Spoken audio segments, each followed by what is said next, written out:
Hey there, before we get started with today's episode, there are some announcements per usual. First of all, a reiteration that I stand with all of the performers on strike for better protections against generative AI and fair pay and everything that they deserve. Highly recommend that you support them in any ways that you can. Also, I will be on this week's episode of the Boss Rush podcast. I joined a couple of folks over there to talk about things going on in the industry and some topic discussions. It was a really fun time. Once again, that's the Boss Rush podcast. I'll throw a link down in the show notes. And since we're in a new month, I'd like to let everyone know that the episode of Tales from the Way backlog for $5 patrons this month will be about Kid Chameleon.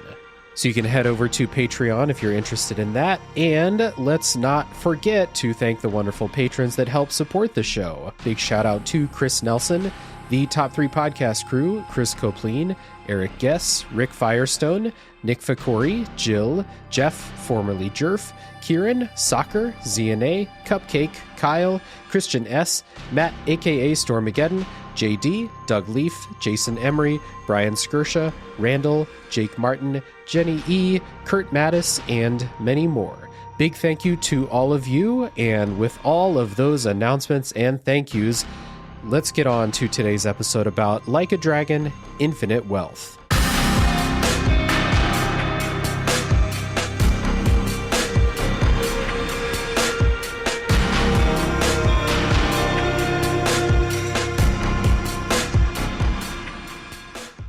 Hello everybody, my name is Dave Jackson, and you're listening to Tales from the Backlog. This is a video games deep dive review podcast where each week I'm joined by a guest to bring a game out of the backlog, play it, and discuss. My guest today is a friend of the show, host of the What the Fuck Do You Want podcast, and one of the shirtless gyrating sickos on the streets of Honolulu. Pleased to welcome back the nicest man on the internet, Deadbeatpunk. Pleasure to be back, David. Thank you for the introduction. And I thought I was going to be one of the drunks that got shook out of the tree, so that's quite the upgrade for me. Oh, yeah, moving on up in the world. Yeah. Sooner or later, you'll just be a regular old street thug. Someday there will be a Deadbeatpunk anime, and that's me. I'm going to retire. Exactly, yeah. Well, it's good to have you back. Previously, we did the Citizen Sleeper episode together, which was a real good time if people want to go back and listen to that. Yes, I think people got the wrong impression. We didn't do a lot of swearing in that one. And yeah, people well, this thought game nice. Today is very different. It might be a little bit more conducive to the regular tone. Today, we're going to be talking about Like a Dragon, Infinite Wealth, which is an RPG developed by Ryuga Gotoku Studio and published by Sega for contemporary consoles and PC, minus the Switch, in 2024. Before we get too deep into it, previous Yakuza episodes on the show, there was Yakuza Like a Dragon, which was episode 34 with Rick Firestone, Like a Dragon Ishin, which was episode 74 with Nave from the Gaming Together podcast, and Like a Dragon Gaiden, the man who erased his name, episode 102 with Matt aka Stormageddon and Flora Marigold. So this is the fourth Yakuza episode. Matt Stormageddon and I also did an episode just about the entire series and why we love it. So this is, I guess, the fifth Yakuza episode on the show. If this is your first time listening today, thank you for tuning in. We appreciate you very much. Here's how spoilers work. It is the same as every episode of the podcast. We're not going to spoil the story for you for a while. We're going to talk about everything else. And then we'll warn you when the spoilers begin. There's also a timestamp down in the show notes for when to get out of here if you don't want to know what happens in this game today. So to get started, what is Like a Dragon, Infinite Wealth? I say the longtime Yakuza series finally leaves Japan and takes on Hawaii. Punk, what's the pitch for this game for you? I would go for, after 30-odd years of street violence and melodrama, Kiryu finally gets a Mai Tai. That's right. Fantastic. As far as playtime goes, this is quite a long game. I played this on PC. Most of it I actually played on Steam Deck, and it took me 76 hours to beat. And that was with, I did all of the sub-stories that I found. I did a lot of the teammate links, but I did not do a lot of optional content. There's an entire fucking Animal Crossing game in this game, and I skipped the whole thing. So 76 hours feels on the low end for this game. How about you? Yeah, I was on the 100 hours side of things. I got a code for this game from 47. Catherine at 47, thanks again. Yeah. And yeah, I wanted to kind of get in deep before I reviewed it. I think if I was playing it for myself, I would have skipped a bit, but that Animal Crossing island, that absorbed me. Okay, right on. Well, we'll get into what that's all about. Maybe you can tell me what was so enthralling about that, because I did the one quest in it and then I skipped it, but for later. So, long game. Let's talk a little bit about our histories with the series. Now, the two of us, we did an episode on your podcast about this series where we talked about every single talking point, everything that could be said about the series in 30 minutes. So yes, not a detail missed. Yes, exactly. Nothing and at all. You even got a little bit of karaoke at the end. It was lovely. That's right. Yeah, I did. So people can go check that out if you want to hear me sing without preparation. You really threw me a curveball there with that one. I like to do that. So tell everybody about your history with the Yakuza series. When did you first play it? What got you into it? And then, what was it that made you want to jump on Infinite Wealth right even before release? Well, to my shame, I did play it on the PlayStation 2 when it was advertised as Japanese GTA. Right. And I'm afraid to say, at that tender young age, I didn't get it. It wasn't until I played Yakuza 0, and I think the change to the combat system really made it speak to me a bit more, because it felt a lot more like River City Ransom. Mm. And yeah, it just clicked, and I rinsed through the entire series again after that.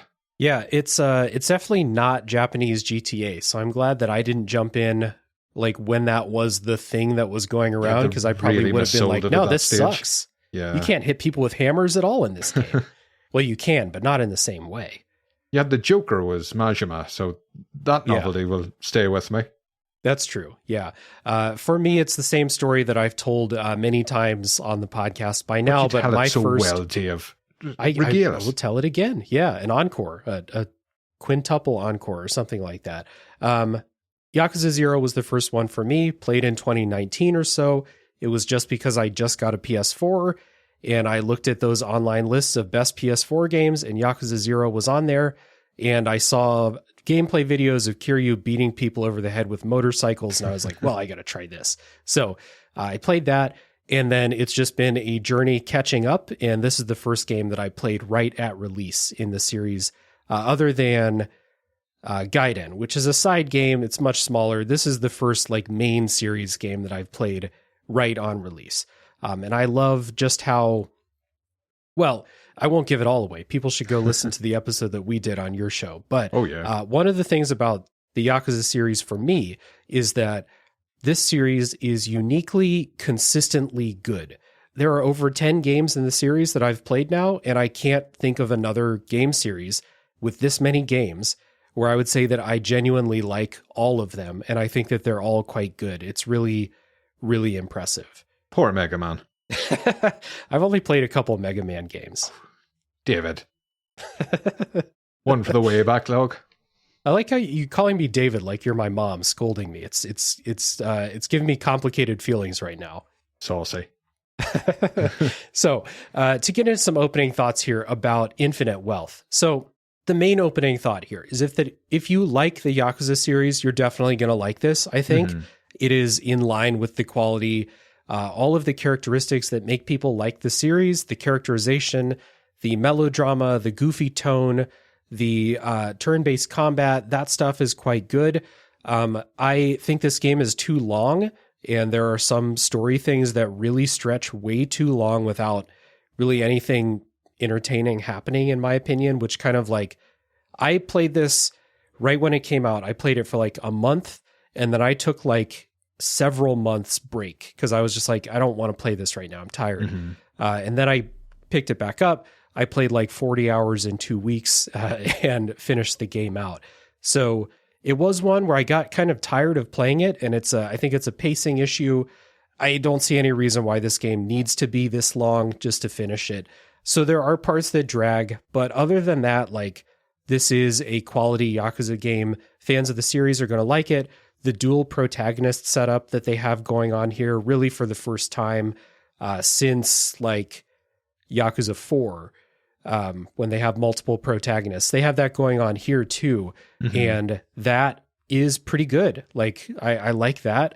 Both protagonists are awesome. Enjoyed following the story. So like, it was what I expected. It's a really good game. It has everything I like about the series. It's just, unfortunately, I think a bit too long. And that, you know, if I were to make a ranking of the games in the series, that would be a thing where I'd be like, yeah, this game's really good, but it's long. Yeah, you really need to set some time aside for it. Yeah. Might be a bit off topic, but do you think this is a hangover for games being charged, what, $70 for you guys? £70 for ourselves? Not for me. I mean, like, by any metric, I think that this game is worth it. So I didn't like, you know. Oh, no, I just mean from a design decision, if you're going to be charging more for a product now, do you think people are lengthening it? I don't think so. At least not with this, because the last one, the naming convention is really fucked up when you talk about like this transition. But Yakuza Like a Dragon or Yakuza 7 was a pretty long game too. So like, I think that when they're doing like this turn-based, like Dragon Quest inspired style, like they're doing it long on purpose. And now you have 2 protagonist stories and an entire Animal Crossing game and all of that stuff. Like, I think this game was going to be long. There was talk that Gaiden was removed from this game and made into its own. Oh, can you imagine if that was in here too? That would be just too much. What do you think right at the top, like some top level thoughts about this game? Well, the opening, I loved. Jazzy. The intro was almost Persona-esque in its opening. But after that, it really did get into all the details. And I think that was to explain the previous game to people that may be newcomers. Yeah, yeah. Because you always run that risk. So I think that dragged a little bit. I would have liked to get into the meat of the game sooner. Again, if we seem to be mentioning time a lot with this. Yeah, like the advertising and stuff in the elevator pitches that we both did was like Yakuza in Hawaii, but you don't go to Hawaii right away. Like you could spend 5 to 10 hours before you even get to Hawaii. So it does take some time to set up for sure. Do you think that this is a good game for brand new people to the series, or do you think they should start elsewhere? I think you'll get rewarded either as a long-term fan or a newcomer. I think a lot of things that we'll talk about later is almost an education into the series. Much like Zero, you could go in and want to relive it all for yourself if you were so inclined. Yeah. Yeah, there is a lot of stuff in here that I think could serve that dual purpose of teaching backstory to newcomers, but also being like those nice callbacks for longtime fans, for sure. Yeah. Cool. Well, let's listen to a bit of music, and then when we come back, we will get into what this story setup is all about.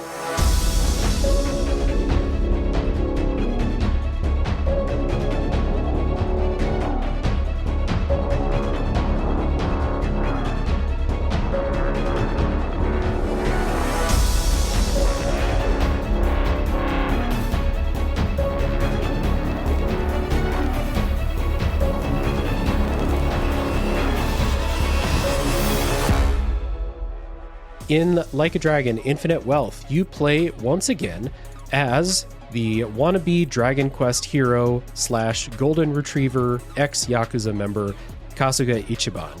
And Ichiban was introduced in the previous game, Yakuza Like a Dragon. In that game culminated with the dissolution of the 2 dominant Yakuza clans in the country.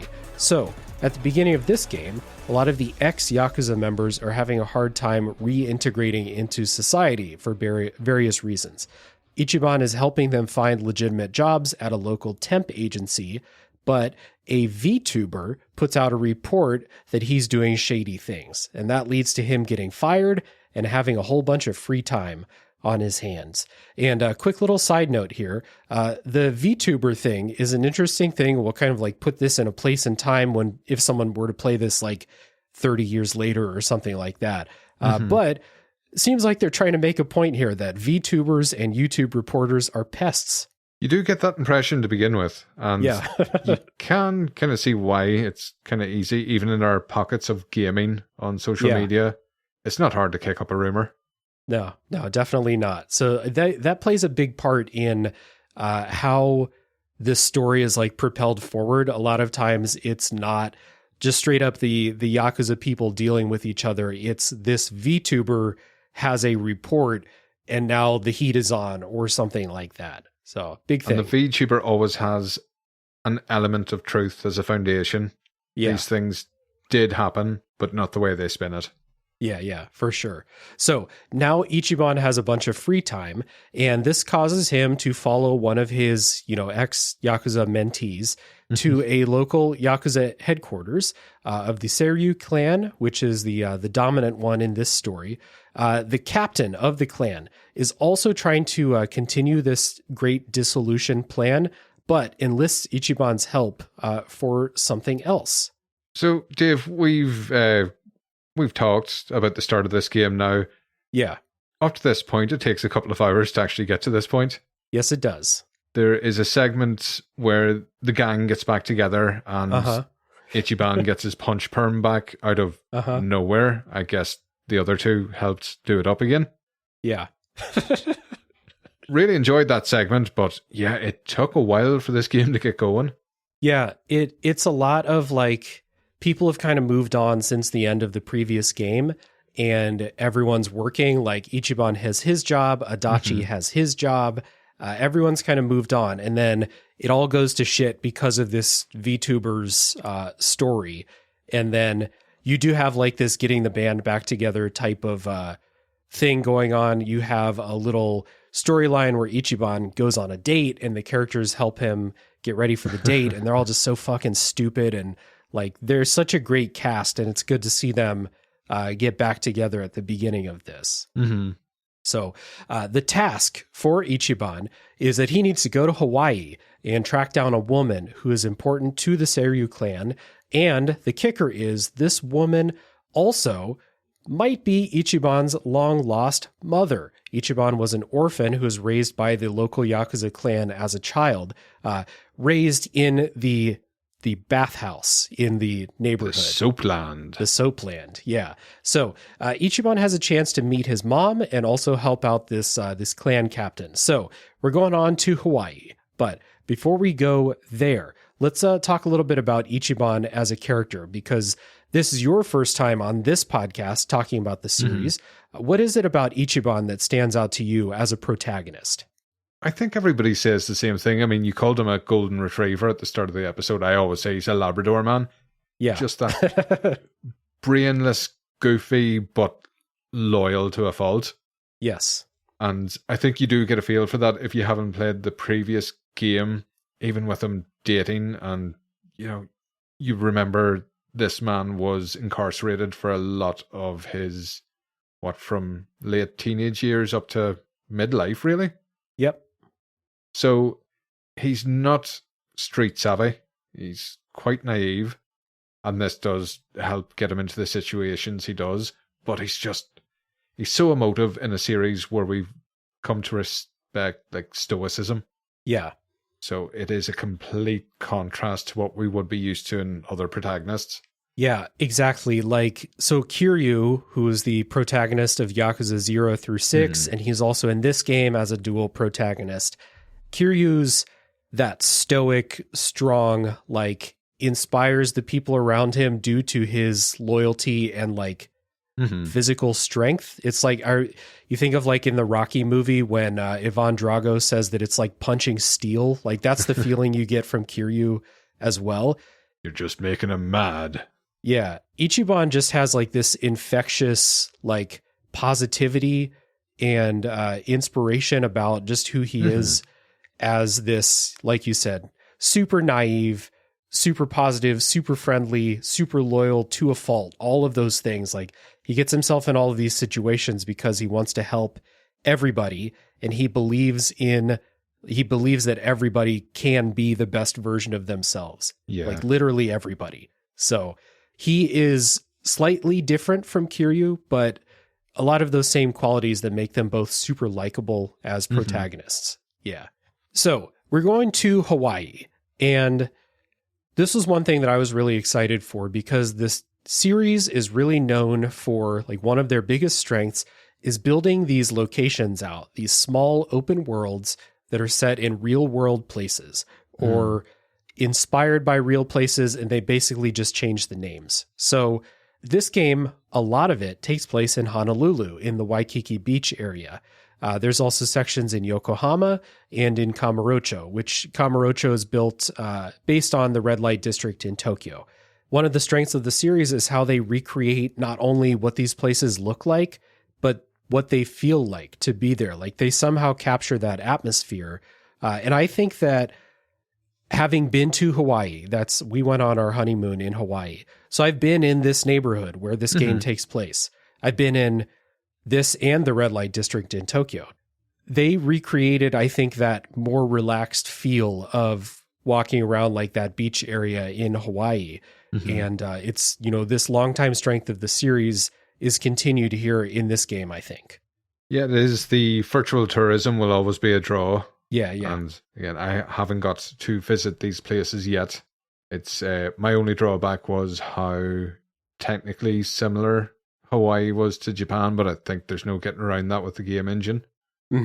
But yeah, it was fun. New sites. I think with the maps back in Japan, I think some of us know them better than our own hometowns at this stage. Oh yeah, 100%. Know every side street. When something changes, that's not right. The last time I was here, that was a butcher shop. Yeah. Yeah, I think I could... I think maybe only my hometown. Other places I've lived, I know Kamurocho better than those places, for sure. The last time I was here, this was an empty lot. Exactly. Now it's this big old thing now. Yeah. Interesting going back to those neighborhoods from previous games too, and seeing how they have changed a little bit. Like, there's the park in Kamurocho that used to be like where all the homeless people lived. Now it is this huge apartment complex and stuff. And so these neighborhoods are evolving through the games. You feel like you're along that journey too. It's pretty cool. It does feel like if you dropped into a random game, you would be able to tell the time period as well. It's quite well established that way. And I have to say, it was quite a shock when you realized this game is set in Hawaii. Yeah. I thought the Japan segments would be much smaller, confined. I didn't realize we would have the full map to explore when we went back. A lot of landmass in this game. Yeah, one of the benefits, I guess, of them like using this game engine and putting out so many games per year is that they probably basically have all these other neighborhoods built and ready to go. Just a little bit of tweaking, I guess. So that's a benefit for sure. So this setting in Hawaii opens up like really one of the only things that like really bugged me, other than the pacing I already talked about earlier. One thing that just kind of stuck in my craw and was really actually pretty annoying, I think, in the first like half of the game is you have to pick whether you're going to play with English voice acting or Japanese voice acting. However, it's not even a choice. We'll say, up at the top, in my opinion, not a choice. The Japanese voice acting is like incredible. And like, I will stop short of saying that the English voice acting is bad, because I don't think I can like properly judge it, because I'm like 1,000 hours into Japanese voice acting in these games. I can't switch to English now. It would feel wrong. No, when you're well established with these characters, they have their voices. They are played by people you're with that. I'm always glad the choice is there for newcomers or people that don't want the option. Exactly. Yeah. So because you have to pick, you're either going to have everyone speak English, or if you pick the Japanese dub, the main characters speak Japanese, but then you go to Hawaii, where people should be speaking English. If this were... Did they not all speak Japanese in Hawaii when you went there? They did not all speak Japanese, especially not like the people in, stores and stuff like that.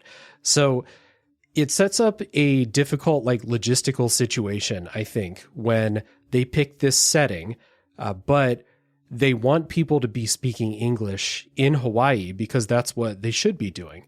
What happens is that they feel like they took the Japanese voice cast, had them do all their Japanese lines, and then a lot of people either did not, a lot of characters, we'll say, that should speak English, either do not have English voice lines, or they have English voice lines. And like, I really hate to rip on somebody who's doing voice acting in a second language. Like, fuck me if I'm going to do voice acting in my second language. But some of these English voice lines in the Japanese dub are like horrific. They're terrible. I think the scripts must have been written out phonetically in their native language, is the impression I got. Yeah, and that's exactly right. And like, again, I feel bad, saying that the voice lines are terrible, but some of these are main characters. Like there's one, this character named Bryce, who is a major character in the game. With emotional scenes. A native Hawaiian person, and the English dub or the English voice acting is awful. It is like legitimately distracting. And again, I have massive respect for anybody that is bilingual or more. Yeah. But when it's a media product, you'd think, but I think this is down to direction. I would not like to throw shade at the voice talent here. No, and like what I don't understand is like, so they have a full English dub. Why not just use the English lines for characters that should be speaking English? Like swap them in and out. Yeah. I don't know if it's a contractual thing, like, or they can't do that. It's a logistical nightmare, I feel like, because the other part of this is if you're playing with the Japanese dub, your main characters don't speak English. Like they've made a point of it in previous games to be like, Kiryu and Ichiban do not speak English. Well, even in this game, when you first land, you're looking for a taxi driver that is fluent in Japanese. Yeah. So you can ask them questions. Right. And that's another character, that taxi driver, Tomizawa, who becomes a party member. He is supposedly grew up in Hawaii. He speaks fluent Japanese because his family's Japanese. His English voice is also really bad. For someone that I've seen got clipped into memes online. Yeah. For a character who grew up in Hawaii, they should, it's a really difficult situation. And like, I made a note of this because it was very distracting for me. Maybe I'm holding this series to a really high level because voice acting is usually something where we're like, these games are perfect for voice acting. They're incredible across the board. And this is the first time, and you like factor in like that immersion of having these neighborhoods built up the way that they are, and you really feel like you're there. But the Hawaii section of this game is it's just not quite there for that. And although it may be ridiculous when I said out loud, I was thinking now after Gaiden with all Kiryu's gadgets that he had, his rocket shoes, would it have been outside the realms of possibility to have earbuds that auto-translated? Yeah, exactly. He has like a fucking spy whip and rocket shoes in that game. He can have Google Translate going. You could have something like that so our protagonist could understand everyone around them. They mightn't be able to respond, but yeah. So like the realistic thing would be like Tomizawa is bilingual. Chitose, another character, is bilingual. She's an exchange student from Japan. She's in there supposedly studying in English, right? But I don't think you could have them just like translate back and forth in all of these scenes. Like that would be ridiculous. Double the script. Yeah, you'd have a villain giving like their big speech about how, these are the big changes we're going to make and you're all just insects in my way and I'm going to squash you. And everyone's like, hold on, like, what did they just say right now? Idioms don't really work when you're translating. You'll have to say that again, please. Yeah, exactly. So I don't know this, not to like spend, a ton of time on this, but this was the first time in any of these games that I have felt anything less than like a perfect level of immersion in a setting. Even when they had the students in the previous title that could speak English, it's the sub-story you get before you start doing quizzes. Yeah. Go your way, believe in yourself. Yeah. They made a joke about this sort of translation in their previous game. Yeah. It's just an unfortunate kind of like weird logistical thing that they set themselves up for by having this take place out of Japan. It was very difficult. And again, not to detract from the work the voice actors did, No, I'm not blaming somebody for not being bilingual. It's really hard to speak multiple languages. I don't know if I want to be on a recording doing that, but yeah. I mean, I am bilingual. I am, but I don't want to do voice acting in my second language. Like that's horrifying. So yeah, again, just to reiterate at the end of this, it feels like a decision that they made and some voice actors were put in a really tough spot. Yeah. But you do have some scenes where like Bryce is giving like a big speech and it's just like, oh man, this is rough. So anyway, I will say this does get better later in the game. It feels like they kind of abandoned characters being bilingual and they were just like, fuck it. Everyone speaks Japanese all the time in like the last half of the game, even in Hawaii. And it's like, you don't have that realism factor anymore, but you also don't have that distraction anymore. And I think that was the better way to go. So in Hawaii, Ichiban also meets up with the other protagonist mentioned before, Kazuma Kiryu, who has been living in the shadows after faking his death at the end of Yakuza 6. And the ending of Like a Dragon Gaiden took him to Hawaii. When I say living in the shadows, I mean kind of trying to maintain anonymity by wearing sunglasses when he's outside and getting a new hairstyle, but still beating the fuck out of everyone who crosses him. Yeah, he cuts quite a figure. You're not going to get him mixed up very easy. No. And I like, we talked about it in the Like a Dragon Gaiden episode, but like everyone's like, hey, you're Kazuma Kiryu, right? And he's like, no, that's not me. And then he beats the shit out of like 30 people at once. They're like, it's definitely you. And he's like, nope, don't know what you're talking about. He just doesn't have the guile to pull it off. Nope. No. That's okie doke. So, Kiryu's there. He's also on a mission from his handlers that are kind of controlling his life. In exchange for them helping him fake his death, he has to kind of do what they say. So he's in Hawaii also. His mission aligns with Ichiban's, so they team up again. But this game introduces a new wrinkle in the story because Kiryu's days might be numbered. And I'm not going to say anything more right now, but that is kind of the new thing that they throw in here. Kiryu's days might be numbered. He's going to retire. Yeah. He's that cop, right? He's like, just got 2 more weeks, then I can retire. 2 more days in Hawaii. However will I manage? Yeah. Well, spoiler alert, things go weird. So Ichiban and Kiryu are on this chase for this woman who might be Ichiban's mother. And I think we'll put a pin in like specific story things that happen for now. Mm-hmm. But just want to give another shout out to Ichiban and Kiryu as really good like leader characters. And there are parts in the game where both of them split off and they have their own parties, I guess, in different parts of the story. So the contrast between the two and continuing along like some character development from previous games with Kiryu, where he's not quite the same type of character that he was before.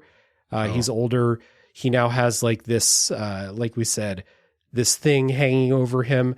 I really like what they've done with him. He's not exactly the same as he was before.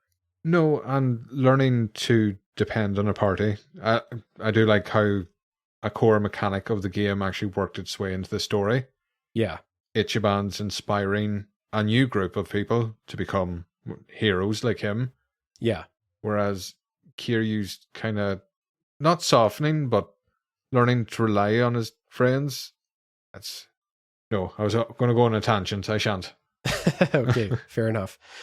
Quick shout out to the voice actors, again, in the Japanese dub, which we both played.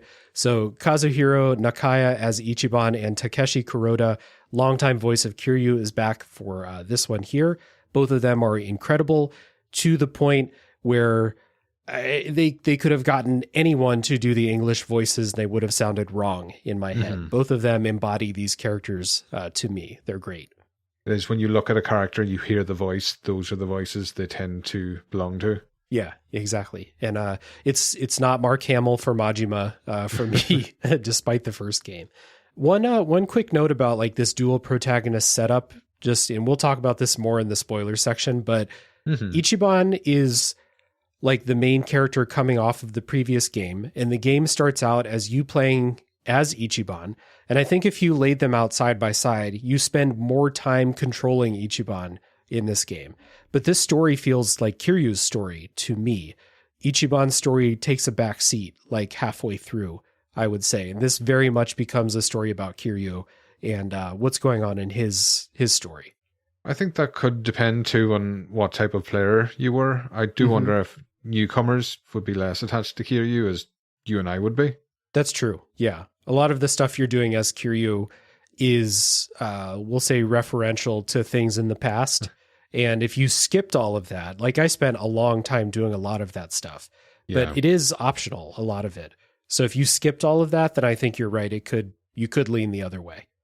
Since this is a party-based RPG, you do have a lot of other characters who join your traveling party.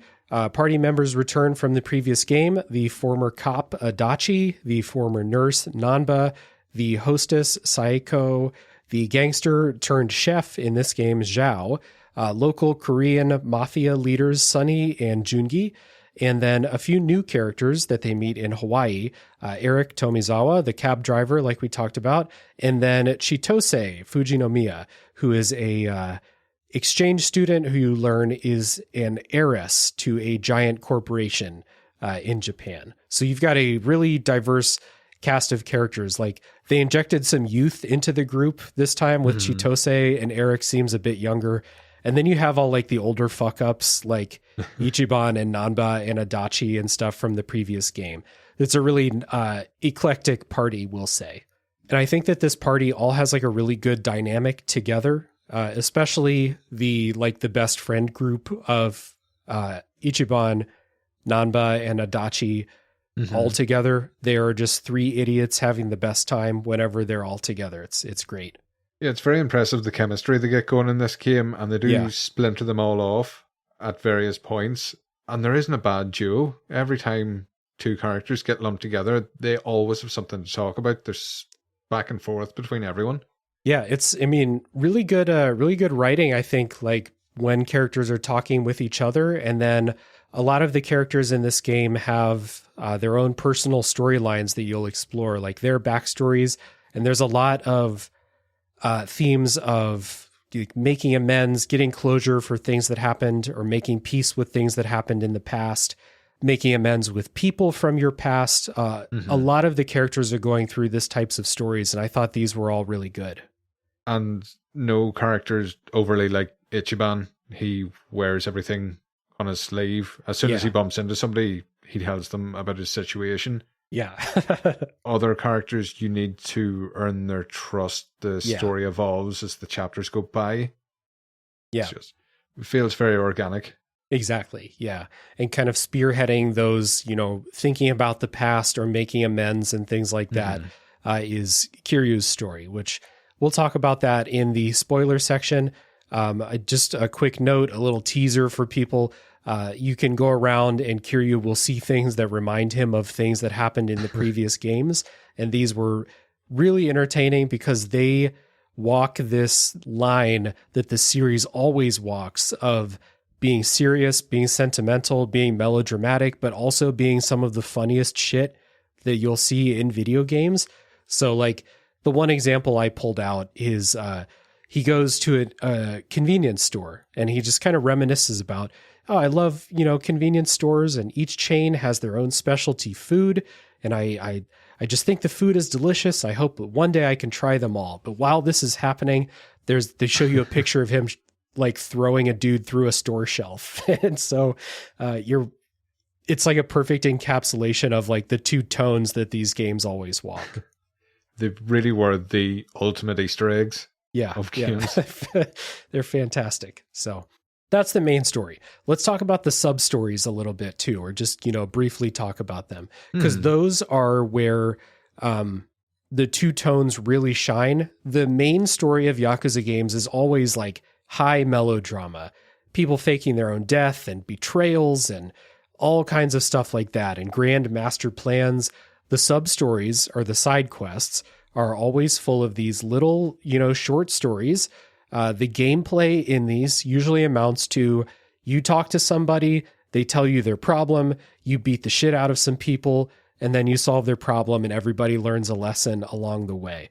But the combination to me of some of these being really heartfelt, some of them are downright sad. Like a couple of them brought tears to my eyes. Oh, yeah. While also being the most absurd shit possible is something that like a lot of games do goofy, absurd shit, but not many games can do both the goofy stuff and the very serious, very real stuff in the same like 5-minute side quest. And just blend it together so well that it doesn't stick out or feel odd or out of place. Yeah. So like, I don't know, you might be going down the street and some little kid lost their bouncy ball or something like that. And it sounds like a really stupid little time waster thing, but these writers... His grandfather gave him that bouncy ball. Exactly. And it's the only thing he had left.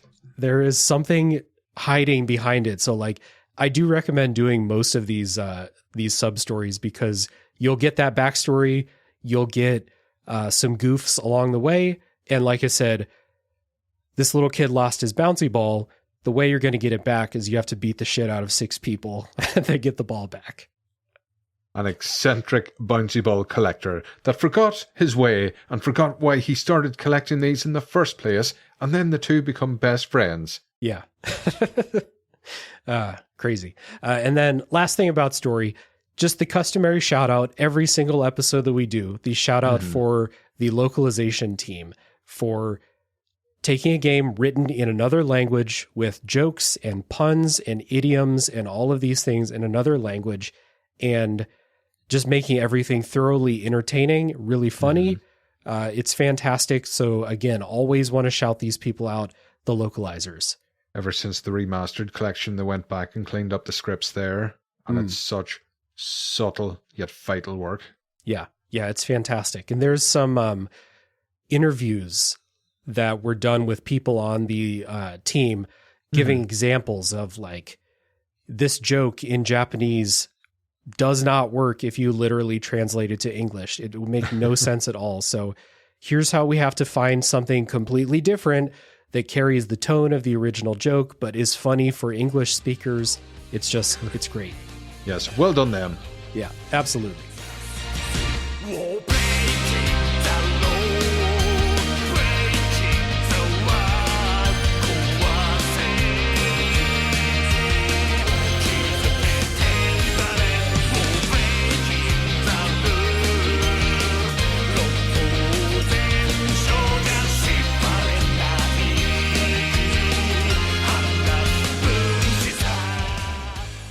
Little thing about how this game looks and sounds.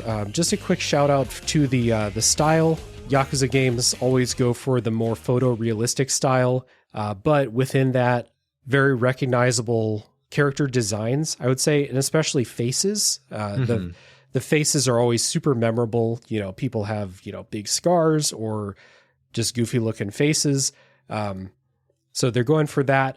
And then the recreation of the neighborhoods, I think, we're in this photorealistic style, but you can look at these places and be like, oh shit, that is Tokyo right there. Yeah. Looks exactly like it. It's been mentioned before, but that ambient noise of the cities always feels so authentic.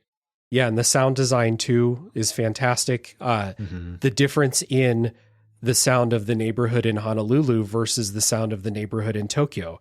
And you'll spend a lot of time in Honolulu and then you will go back to Japan for something and be like, it's so fucking loud here. And that's how it is. Like this Tokyo is a loud place and it's much louder than Honolulu. And they captured that in this game too. So like the visuals and sound design do a good job to give you that sense of where you are and what it's like to be there. Yakuza games music, I think, is like one of those that kind of like does the job. Not really known for their music, I would say, other than the karaoke.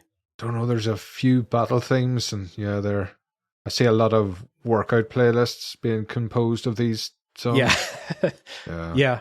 There are some like good, like up tempo, like especially during boss fights and stuff like that.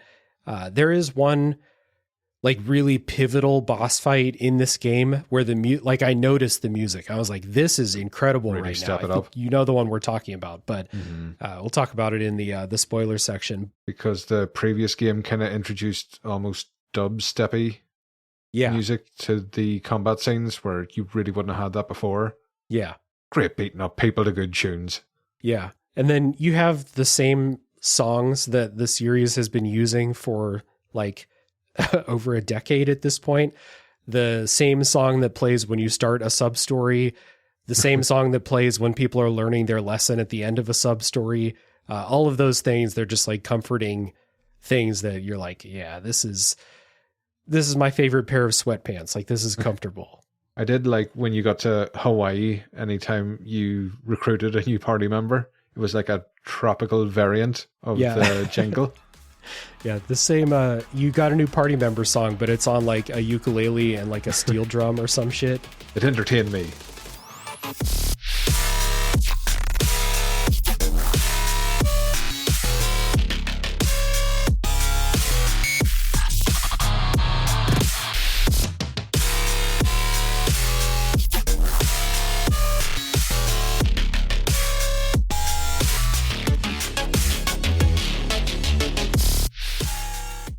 Let's talk about the gameplay in Infinite Wealth. So it is turn-based combat. We'll talk about the combat first because you'll be doing a lot of it just like every Yakuza game. So turn-based combat, real turn-based, and this combat system has button presses, timed button presses. When you attack to do extra damage, when you do a spell, there will be a little QTE to do bonus damage.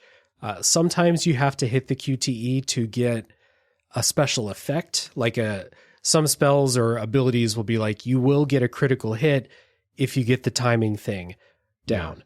I didn't check on the accessibility options for that. Hopefully there is something there.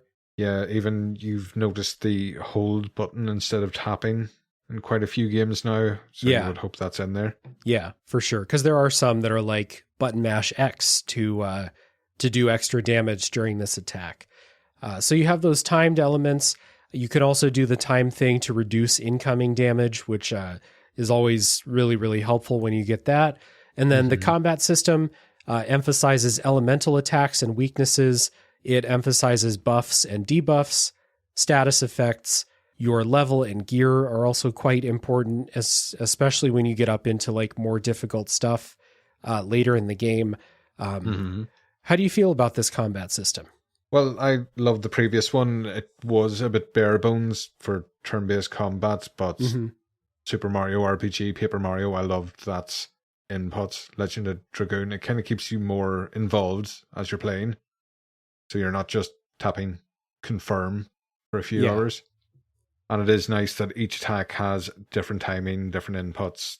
You do find the ones you like and just stick with those, I find. Yeah, it seems like a kind of simple way to get, and I mean simple in like a kind of derogatory way, like quick and simple way to get people to pay more attention during combat is make them do timed button presses, but I like it. I can't help it. I like doing it. It's kind of that mobile game thing. You get a little spark and lights and I did a good thing. Exactly. Yeah. I'm a good boy. I hit that right. Yeah. So like anytime Sea of Stars, all these games that have these type of things, I like it. Even though I recognize like it feels kind of cheap to get me to pay attention, but I'm in. The QTEs I can kind of do without, especially because there's a lot of like when you're doing abilities and spell type attacks, they're all pretty different, and I thought it was kind of hard to remember like which one is which, but they all basically boil down to mash X, do a timed button press on Y, or like there's a sequence of QTE type things to do, but they're all kind of different. So I don't know, try to learn those, I guess. They become muscle memory eventually. You would think that they only the ones that I did like every combat. Yeah. Also, one thing that I think like gives this a good like step up over the combat in Like a Dragon, the previous game, is there are a lot more like contextual interactions in combat this time around. Yeah. Like when you knock an enemy down, sometimes your teammates will run over and hit them. Getting your like friendship bond up with party members will help them do that more often. There are contextual attacks where you're like, You go attack an enemy, but they're close to a wall, so you can hit them into the wall. That will do extra damage. Then they'll fall down. Then your teammate will run over and bash them. There's a lot of ways to, like, you think, like, my regular attack is not going to do enough damage to beat this person, defeat them. So let me try to angle the attack, because this attack will, like, knock them backwards. Let me try to knock them into a teammate, or knock them into a car in the middle of the road, or something like that. And that will get you that little extra damage that you need so they don't get to take another turn. There's a ton of stuff like that. It's always good to line those up. Yeah, and with the free movement being introduced in this one, you do get a better control for it. Yes. Nothing like selecting an attack and then getting stuck on a gate or a hedge or a flower pot. Yeah. You have a limited movement range, but it's usually enough to line up something that's going to help you. But even to get close enough, I think it depends on which character is where. But if you're close enough, you get extra damage. Yeah. Yep. And then there's a proximity bonus. Yeah. And if you get the angle right, as you were saying earlier, you can literally pinball an enemy towards the end of the game. If the bonds are high enough, everybody kind of takes a turn with them in the one turn. Yeah, it's really good. It feels great to line those up.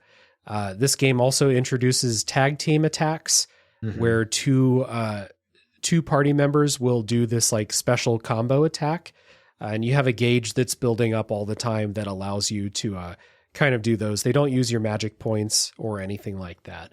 So all of these things play together in a way that I think, like, enhances the battle strategy, because, like, the actual tactics of this combat system, I think, is pretty simple. It's like, what element are they weak to?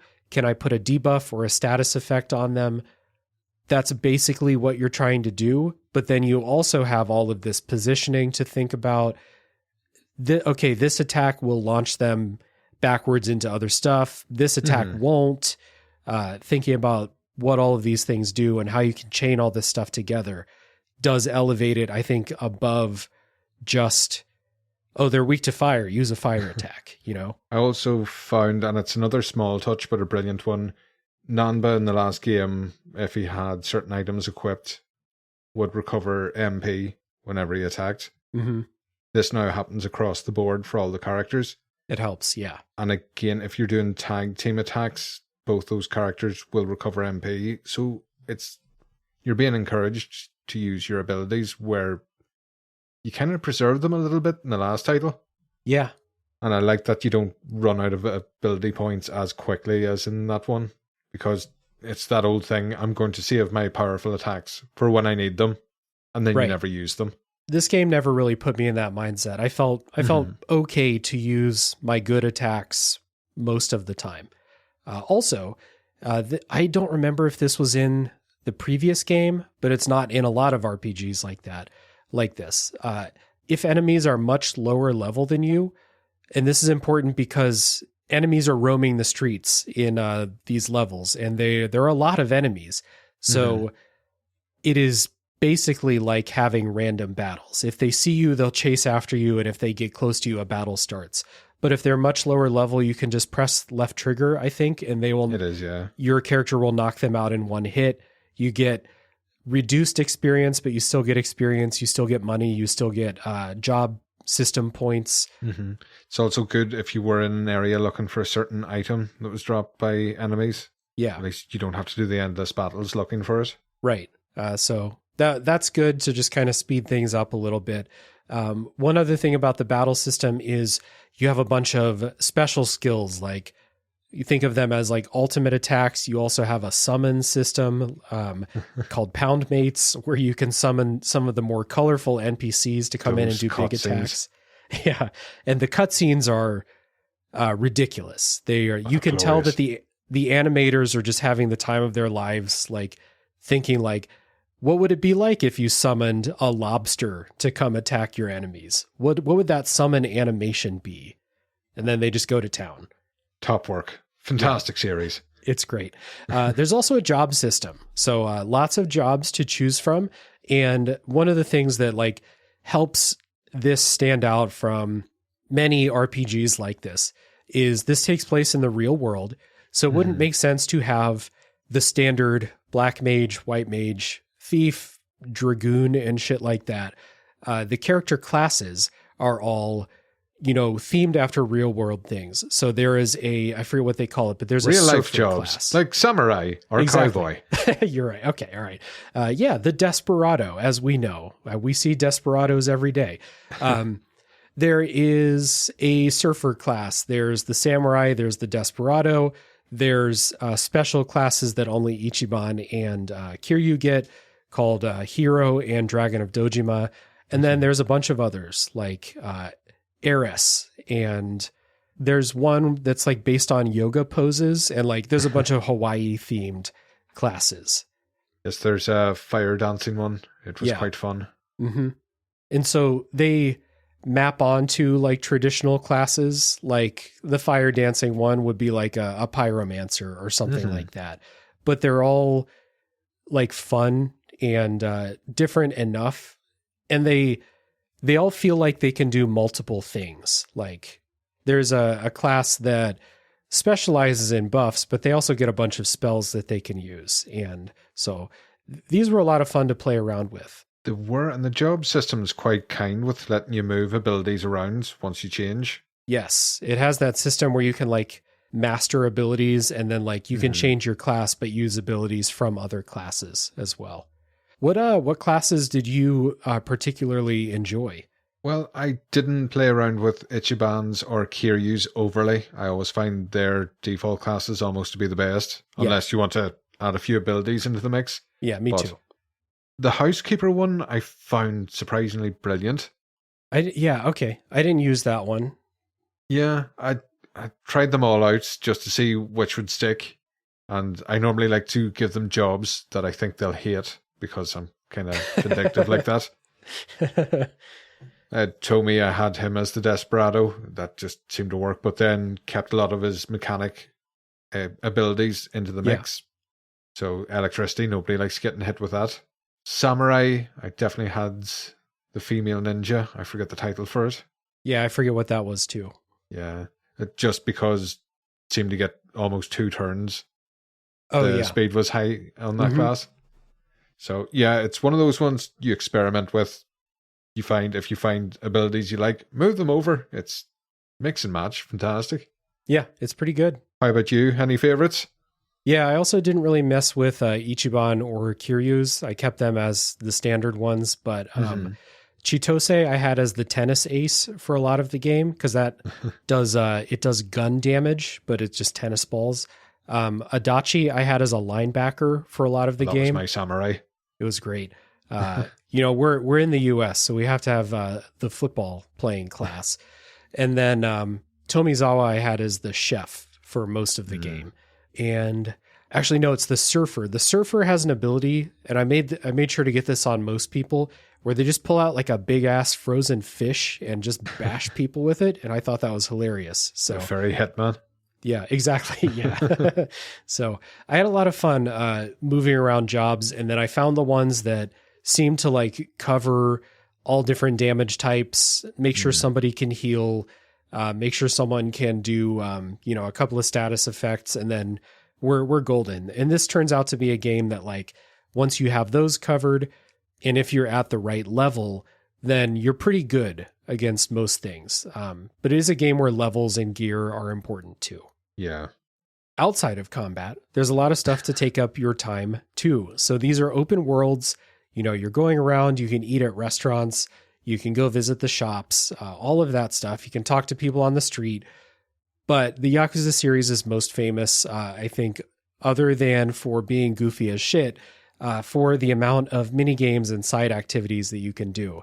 So the classics are here: the batting cages, the mini golf, the karaoke, the can quest from the previous game.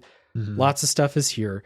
There's a bunch of new mini games, such as Sicko Snap, which is what they call it in the game, which is a Pokemon Snap type game where you're taking pictures of gyrating perverts in their underwear around the city, such as our guest Punk here. I like to pose. It did remind me, we had a State of Play in the past, and there was a camera game on that, and that's all I could think of. Just Sicko Snap. Yeah, that's Oh, they've made a full game out of this. Well done. Yeah, I'll never be able to play Fatal Frame again. I'll just be looking for those sickos. There's also Dondoko Island, which is an entire Animal Crossing type game. There is also Sujimon Battling, which is you can collect the enemy characters as Pokemon, and then there's a whole side quest and Coliseum where you can fight them. There's a lot of side activities. So what did you spend your time doing? Oh, this was all Dondoko Island for me. I could not continue the story until I got my 5 stars. Jesus. That's and like then it's dozens of hours, right? Well, I lied earlier and said I only played it for 100. I just detracted all my island time. Yeah. What did get me as well, this is my main source of income, so it would have been like the business management game from the previous title. I adored it. Again, we talk about enjoying Easter eggs. The people that stay on the island are all characters from previous titles. All the buildings are from previous titles. So much to sink your teeth into, and just so bad for you that this is just anybody with a social life, do not even look at this game. Yeah, I did the opening quest for Dondoko Island, and I did the thing that they made me do. I hit a bunch of trash bags with a baseball bat to get rid of them, and then I set up a like a little bachelor thing, no roof, just out in the grass. There was a little bed, a keg of beer, and a Yakuza finger cutting board. And then I was like, okay, I'm done. I'm going home. And someone can rent that if they want to. Well, David, I think you have no authority to talk about this game until you go back and finish that portion. Yeah. Okay. We will end the episode here, and I will be back once I finish that. A couple of months. I'm back. Okay. Well, that was fun. So anything other than Dondoko Island that you spent time doing, or was it all just all Dondoko all the time? I completed that. I became the Sujimon master. Did you? I did indeed. Of course I did. Had to fill my little Pokedex or whatever we call it in this. Sujidex. Crazy delivery. Did you spend much time with? I did, actually. Those are like bicycle deliveries, crazy taxi style. I adored that. Again, yeah, it's top. Goofy and fun. Yeah. Serious melodrama, but you can ride up the side of skyscrapers on a bicycle. Yeah, and yeah, you're doing flips and stuff in the middle of the street. Yeah, that was fun. I did all of the quizzes at the vocational school. I did all the tests. Need to get those personality points up. Yeah, exactly. So I did those. I did a little bit of Sicko Snap, like maybe 3 or 4 times. Oh, I bet you did. You like that, don't you? Oh, yeah. Oh, yeah. Lots of mini golf when you get the opportunity to do that. Karaoke, every time the main quest would take you back to like your home base bar, it was always like, let's decompress. Let's sing. Yeah. Batting cages when you get the chance, for sure. So there'd be like entire play sessions playing this game where it's like, I have a break. I can play this game for an hour and I'm just going to do the batting cages. I'm going to try and do all of them. And so I spent a lot of time with that stuff. Even in digital form, it's such a stress relief. Oh yeah, it's great. It's just, there's like very little music. There's like no fanfare. It's just hitting baseballs. Still never got my head around shogi. Oh no, this is not the game.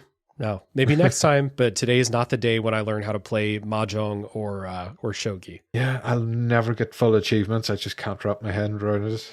No, I should. And then next time I go to Korea with to see my in-laws, I can hang out with the old guys in the park.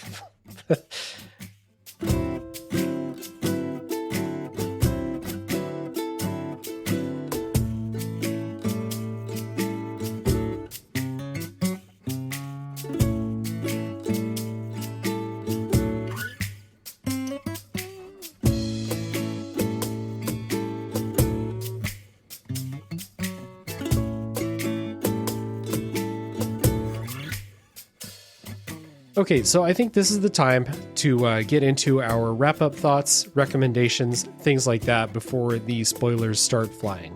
So, as we always ask on the show, what type of person would you recommend play Like a Dragon Infinite Wealth? I think anybody struggling with anger issues that don't want to punch co-workers, you'll get a lot out of these games. True. And I believe most people that are already this deep into Yakuza or Like a Dragon, they've already got it. They've already played it. Yeah.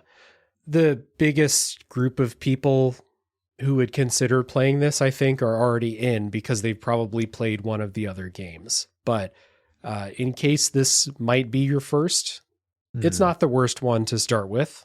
Might be like third on my list of games to start with. Yeah, like the Zero. previous one and Zero I definitely recommend over this. But right. if people stumbled into this, given the hype, because for a brief window, this was the Yakuza game that broke 90 on Metacritic. Yeah. And then went down to 89. Next time. But yeah, it's a really good game. And I think that for a lot of people, there's a lot to like. There are some things that put people off of the series. Some people don't like the tone, like the dual tones. Some people don't like the amount of cutscenes, and there's no avoiding that. Well, we don't need that sort of negativity in our lives. Yeah. So these are the type of games that have like 30, 40-minute cutscenes regularly. So you will have to reconnect your controller at times. Yes, correct. But, no secret, it's one of my favorite game series. Very easy for me to recommend to people. So before we get into the spoilers, I think it's pretty easy to say that both of us like this game. We recommend it to most people. We always do our plugs as normal. So tell people about your show, what type of things go on the show, and where people can find it. Well, I will say go to WTFDYW.co.uk and just take a little stroll. I'm sure there's something that'll catch your eye. It's a different subject every week. I'm on a temporary hiatus at the moment because I foolishly thought running your own business, building a house, and getting married all at the one time was a sensible thing to do. So I had to knock something on the head, and it was either going to be the marriage or the podcast. Right. Podcast lost. Mm-hmm. Understandable. But yeah. There are, at the time that we're recording this, there's, I think, 135-ish episodes to choose from. There are. Yeah, so lots of different subjects. I've been on the show 3 times, I believe. Mm-hmm. We did the Yakuza episode. We did Tenacious D. And Scrubs, and the show Scrubs. Yeah, so they're always fun. Half-hour episodes for the most part, so quick listens. I try not to take up too much of your time. I know you're busy, listener. Neither do I. I would never do a 2 to 3 hour long podcast. Never. No. Not like the previous Yakuza episode. No. I mean, none of my podcasts are any longer than a half hour. God bless that double speed. Yeah, that's true. Yeah. So if you're listening to the Alvin and the Chipmunks version of this podcast, I salute you too. But if you want an actual half-hour long podcast, different topics each week, good laughs, good guests every time, I recommend you go check out WTFDYW. There we go. Oh, well done. Yeah, I've been practicing all afternoon, walking around my house. See the strain on your face. Yeah. Still had to use my brain a little bit. Awkward acronym. Yeah, but good show. I'll put a link down in the show notes. People can easily find it. I appreciate it. Yeah. For this show, same ways to support as always. You can join the Discord server, come chat about the games you're playing, chat about the podcast, things going on in life, movies, things like that. Share pictures of your pets and your food. We would love to have you. It's a good community of people in there. There is an invite link down in the show notes. You can also leave a rating and review if your podcast platform allows it. Apple Podcasts, Spotify, Podcast Addict, places like that. You can listen to my list podcast called A Top 3 Podcast. And if you want to support the show monetarily, you can do that at patreon.com/RealDaveJackson. And with the Patreon subscription, you get some bonus episodes. You can vote in polls for what games come up on the show and things like that. So with all of that being said, we are going to take a break. And when we come back, full spoiler time for Like a Dragon, Infinite Wealth.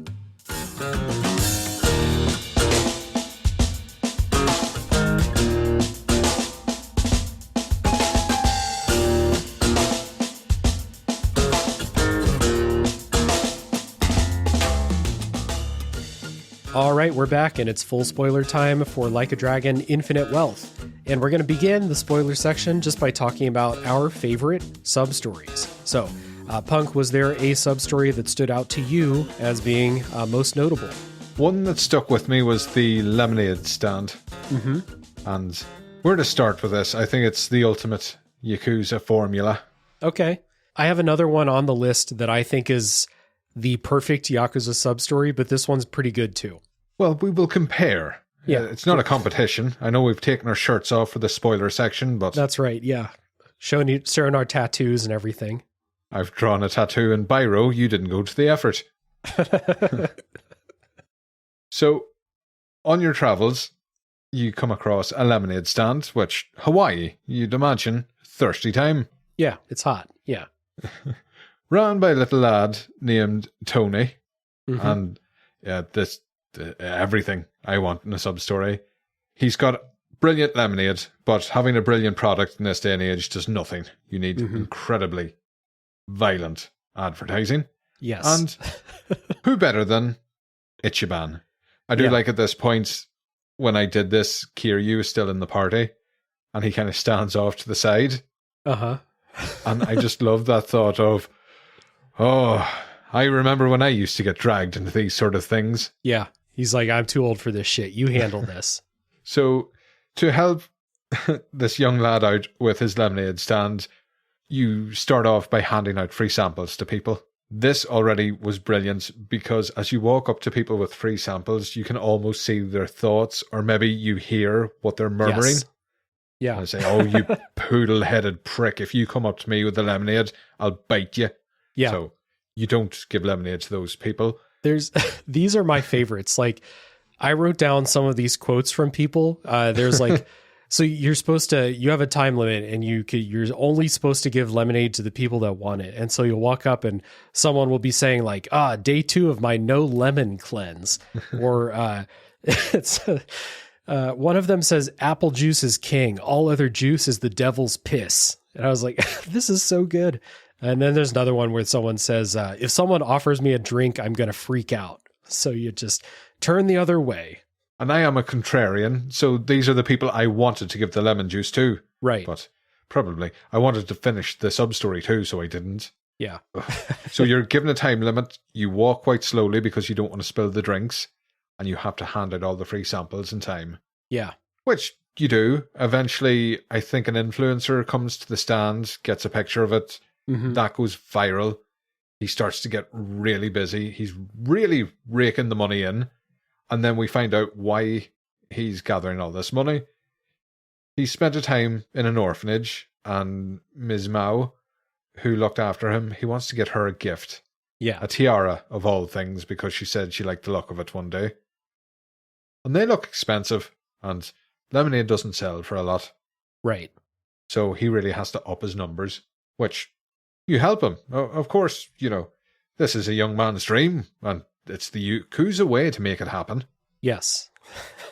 So, in typical fashion, he gets very successful. It seems like he should have the money to get it now, but when Ichiban asked him if he's ready to buy it, to pass on the gift, he can't, and he doesn't really give an answer, and he sulks away off, and this is not the chirpy, happy-go-lucky little chap we've met so far. So, and don't do this, listener. It's all right in this game, but please don't do this. He follows the child home. Yeah. And finds he's got quite an abusive uncle looking after him who takes the money off him for beer. And, well, there's only one way to fix this, and that's to remove all the teeth out of his head. Yes. Probably in sight of the child. Yeah. To teach him a lesson and to become a better person. Mm-hmm. Because after this scene, he's over there, he's looking at the tiara through the window, he doesn't have the money for it, and Miss Mao, she's flying out to New York this very day. Too late. You tried your best, it wasn't good enough. But the uncle, the better man now after getting his head kicked in, returns with money. The money that he was holding on to for him, and returns it. The tiara is bought. We rush to the airport and we get the gift there just in time. Yeah. And we get a sweet little moment, very bittersweet. the boy's happy, but he's quite sad. This almost like a paternal figure leaving him. Mm-hmm. But he would manage to express himself because he was very shy, and Ichiban helped him through that as well. And we get like the sad music, a little tear down the cheek, and Ichiban putting his arm round the boy's shoulder. He's the big brother we all deserve. And I just thought this story kind of compressed everything I enjoy from sub-stories into one little pill. Yeah, like, yeah, that just had everything. Thank you. Yeah, it has the kind of like the innocent beginning. It has the goofs along the way with those, those people who like viscerally hate lemonade that are like making Devil's those piss. quotes. Yeah. It has the part where you solve the problem by beating the shit out of somebody with his uncle. And then the lesson learned, and then the happy ending. I found it so ridiculously sweet, and it just came out of nowhere because I just thought it was going to be handing out samples in a time limit, and that'll be it. Yep. So. Yeah, I mean, that's how most of these stories start. They start with them giving you some, seemingly simple or like really video gamey side questy shit to do. And it turns out to go down this whole rabbit hole.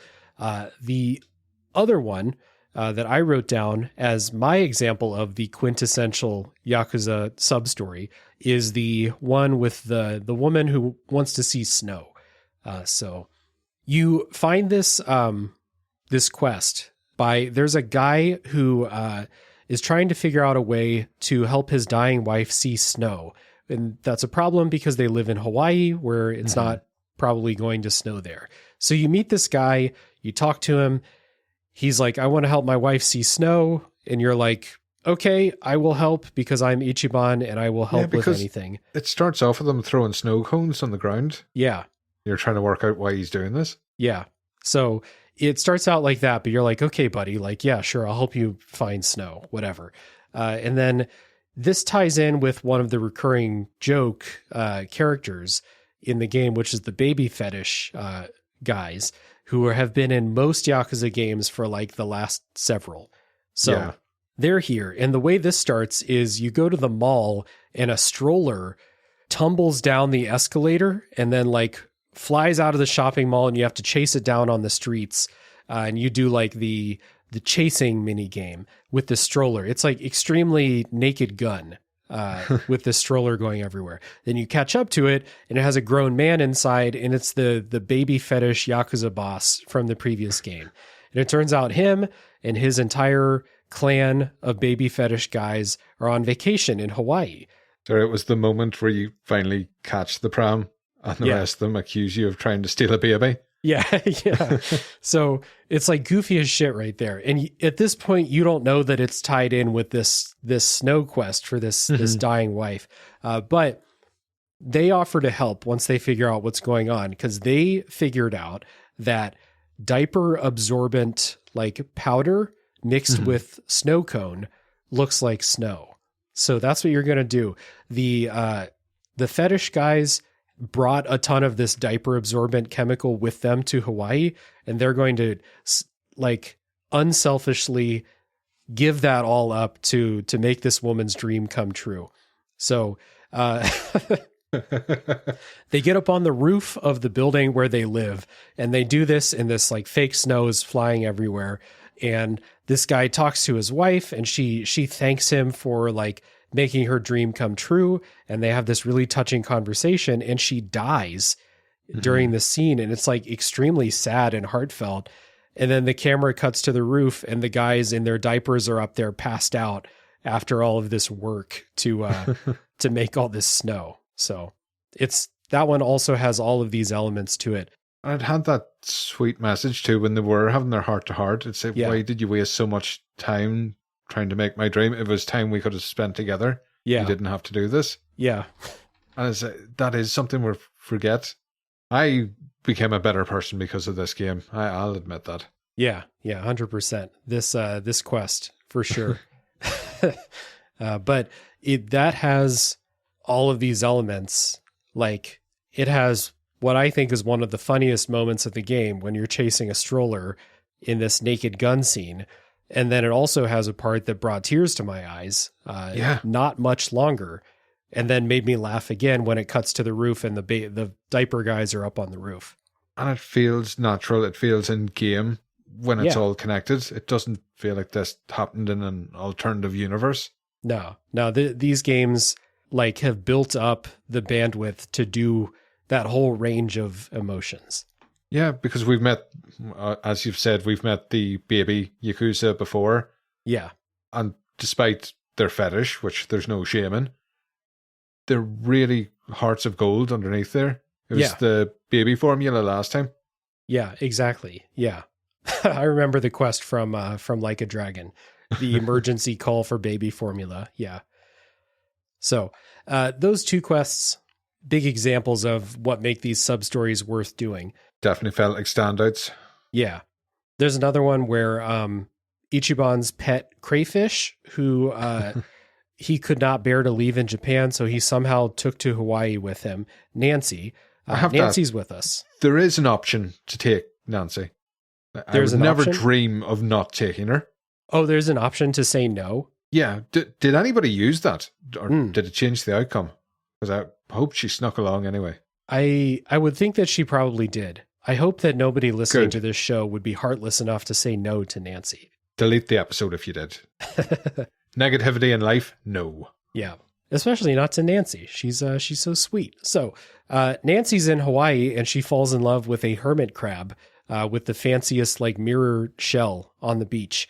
And then there is a multi-part like love story with the two of them, this crayfish and a hermit crab. And it's great. As an Ichiban of all people giving romantic advice. Oh, yeah. Yeah. Yeah, for sure. And like all quests, this is solved by beating the shit out of people who stole the hermit crab's. The hermit crab's name is Olivia, and stole her shell. Yeah, you come back to the beach and she's wearing like a beer can. Yeah. And you're like, oh no, what happened? Oh, I enjoyed beating them up. Who steals a hermit crab's shell? Exactly. Mutants. Yeah. And so you get the shell back, they're reunited, and then they go back and live at the bar. Also going back to live at the bar, there's a quest with a baby chicken that lives in Ichiban's hair for a short period of time. It's a parrot. A parrot, right. Okay. Was a chicken in another game? Nugget? There are multiple chickens. I maybe it's a false memory of another baby bird living in Ichiban's hair. Would not shock me. It looks very comfy. Right. But there's another animal backstory with this this bird living in his hair, a baby bird. And then there's these people who want to like take it and sell it or something because it's worth a lot of money. I think so. You've got the chick. The chick recognizes the mother, a golden parrot. Mm-hmm. So you're chasing down the golden parrot to reunite them. And then these poachers want to kill it for taxidermy. Oh, yeah. Right. Because they're worth a fortune. There's a good screenshot I took of like the face off because, you know, you are going to beat the shit out of these guys. That's how you solve these problems. There's not a question about that. Yeah. So there's a thing where Ichiban's like, I don't care how much noise this bird makes or how much it shits in my hair. You're not taking it. It is two guys with guns. Yeah. And he's prepared to put his life on the line for this baby bird. Ichiban, yes. Hero. Yeah. Hero, yes. But also Ichiban, you're in the US. Like, you might get shot. Get out of my safe space. Yeah. Another side quest real quick that was really fun. There's a stunt director who is like, has a reputation of being the most dangerous stunt director because he doesn't believe in special effects. He enlists Ichiban to help with stunts for his movie. And the way that this plays out is Ichiban has to run through traffic and they set up a bunch of like semi-truck drivers and like missiles and explosions and stuff that you have to dodge running down the street. And it's just like a little like, I don't know, endless runner type mini game, but it's pretty fun. And the story's and good. All the previous stuntmen getting jealous. Yeah. Yeah. So that one's fun. I forget the name, but the giant Roomba vacuum cleaner guy is back. From the last game, yeah. Yeah. And this time it can detect trash people as well as real trash. And so you have a storyline where it's vacuuming up people because its definition of trash as like its AI programming is expanded to include people. So comedy comes from that. So this one continued on. Did you get another part to this sub-story? With the UFO? Yeah. Yeah. Yeah. Yeah, that was weird. There's another sub-story where a woman thinks a UFO is stealing her cows, I want to say. Yeah. And it turns out it's the vacuum. It learned to fly at some point. So very over the top. Very good. Good callback. I mean, we could be at these all day. Do you want to go on to the main plot? Yeah, we'll get into the main plot.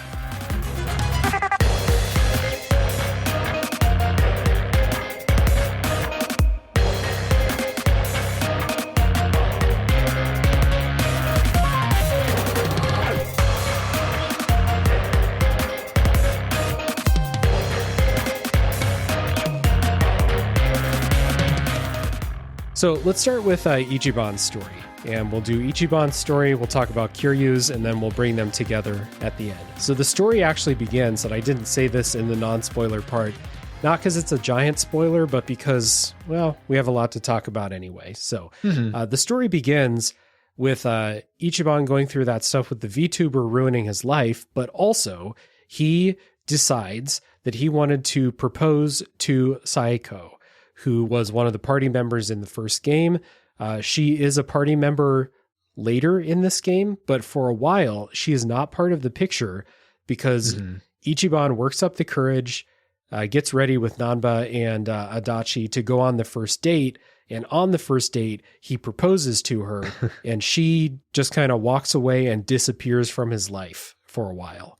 Oh, we've all been there. Remember watching that scene and just being like, oh my God, Ichiban, no, dude, what are you doing? Well, I was quite surprised because I just never picked up on them in the previous game, but I didn't get that many romantic inklings between the two. I don't remember that either. Yeah. Maybe a little bit of Ichiban can't flirt. I was about to say maybe they flirted a little, but he doesn't know how to flirt. He's an idiot. No, he doesn't have the guile. No. So I think I agree with what you wrote in the notes here for why he proposed. An agreement there. Yeah, just that he fell in love with the first woman he spent any substantial time with and then proposed on the first date. Time efficient. Yeah. So they're separated for most of the game, partly because she ghosts him and then Ichiban goes to Hawaii. Now, there's a bunch of the story that not a lot happens. A lot of the story is just Ichiban looking for Akane, who's his mother. But they do have, the fun scene at the beginning when he meets Chitose. She kind of seduces him a little bit, drugs his champagne, and then he passes out naked on the beach, which was in the promo materials. But yeah, after that, a huge part of the story, at least the first 5 or 6 chapters is just them following dead ends. And so there's not a whole lot memorable from that section, I feel like. Yeah, I think they did well to establish how out of water he was. Yeah. I mean, if it wasn't for his chance meeting with Kiryu, I don't think he would have accomplished anything he did in the end. He would have got caught by the police and put in maximum security prison or something like that. Yeah, probably. Yeah. So I did they do eventually rescue Akane.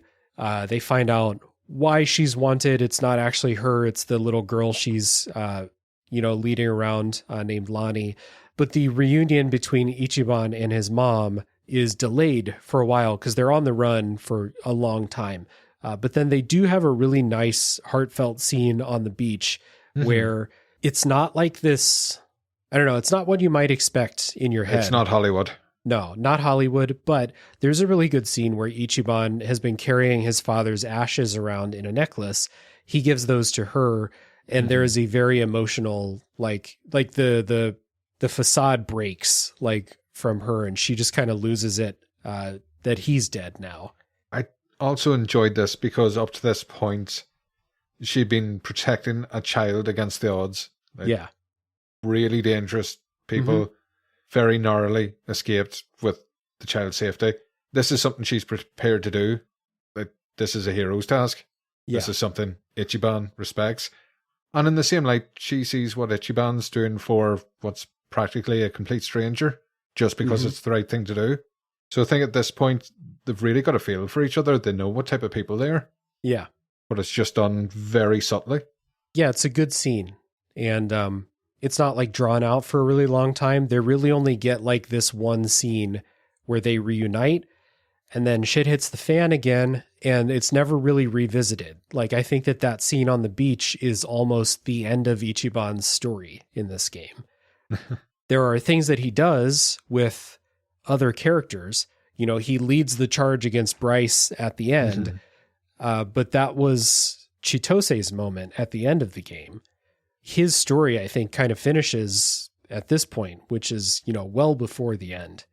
I do feel that Ichiban kind of builds people up. Chitose only gets to that stage because of his guidance, support. Yeah, and he helps Tomizawa, like, kind of move past his failures as like a member of the local crew, the local Yakuza crew there. He helps him like move past that and realize his own self-worth.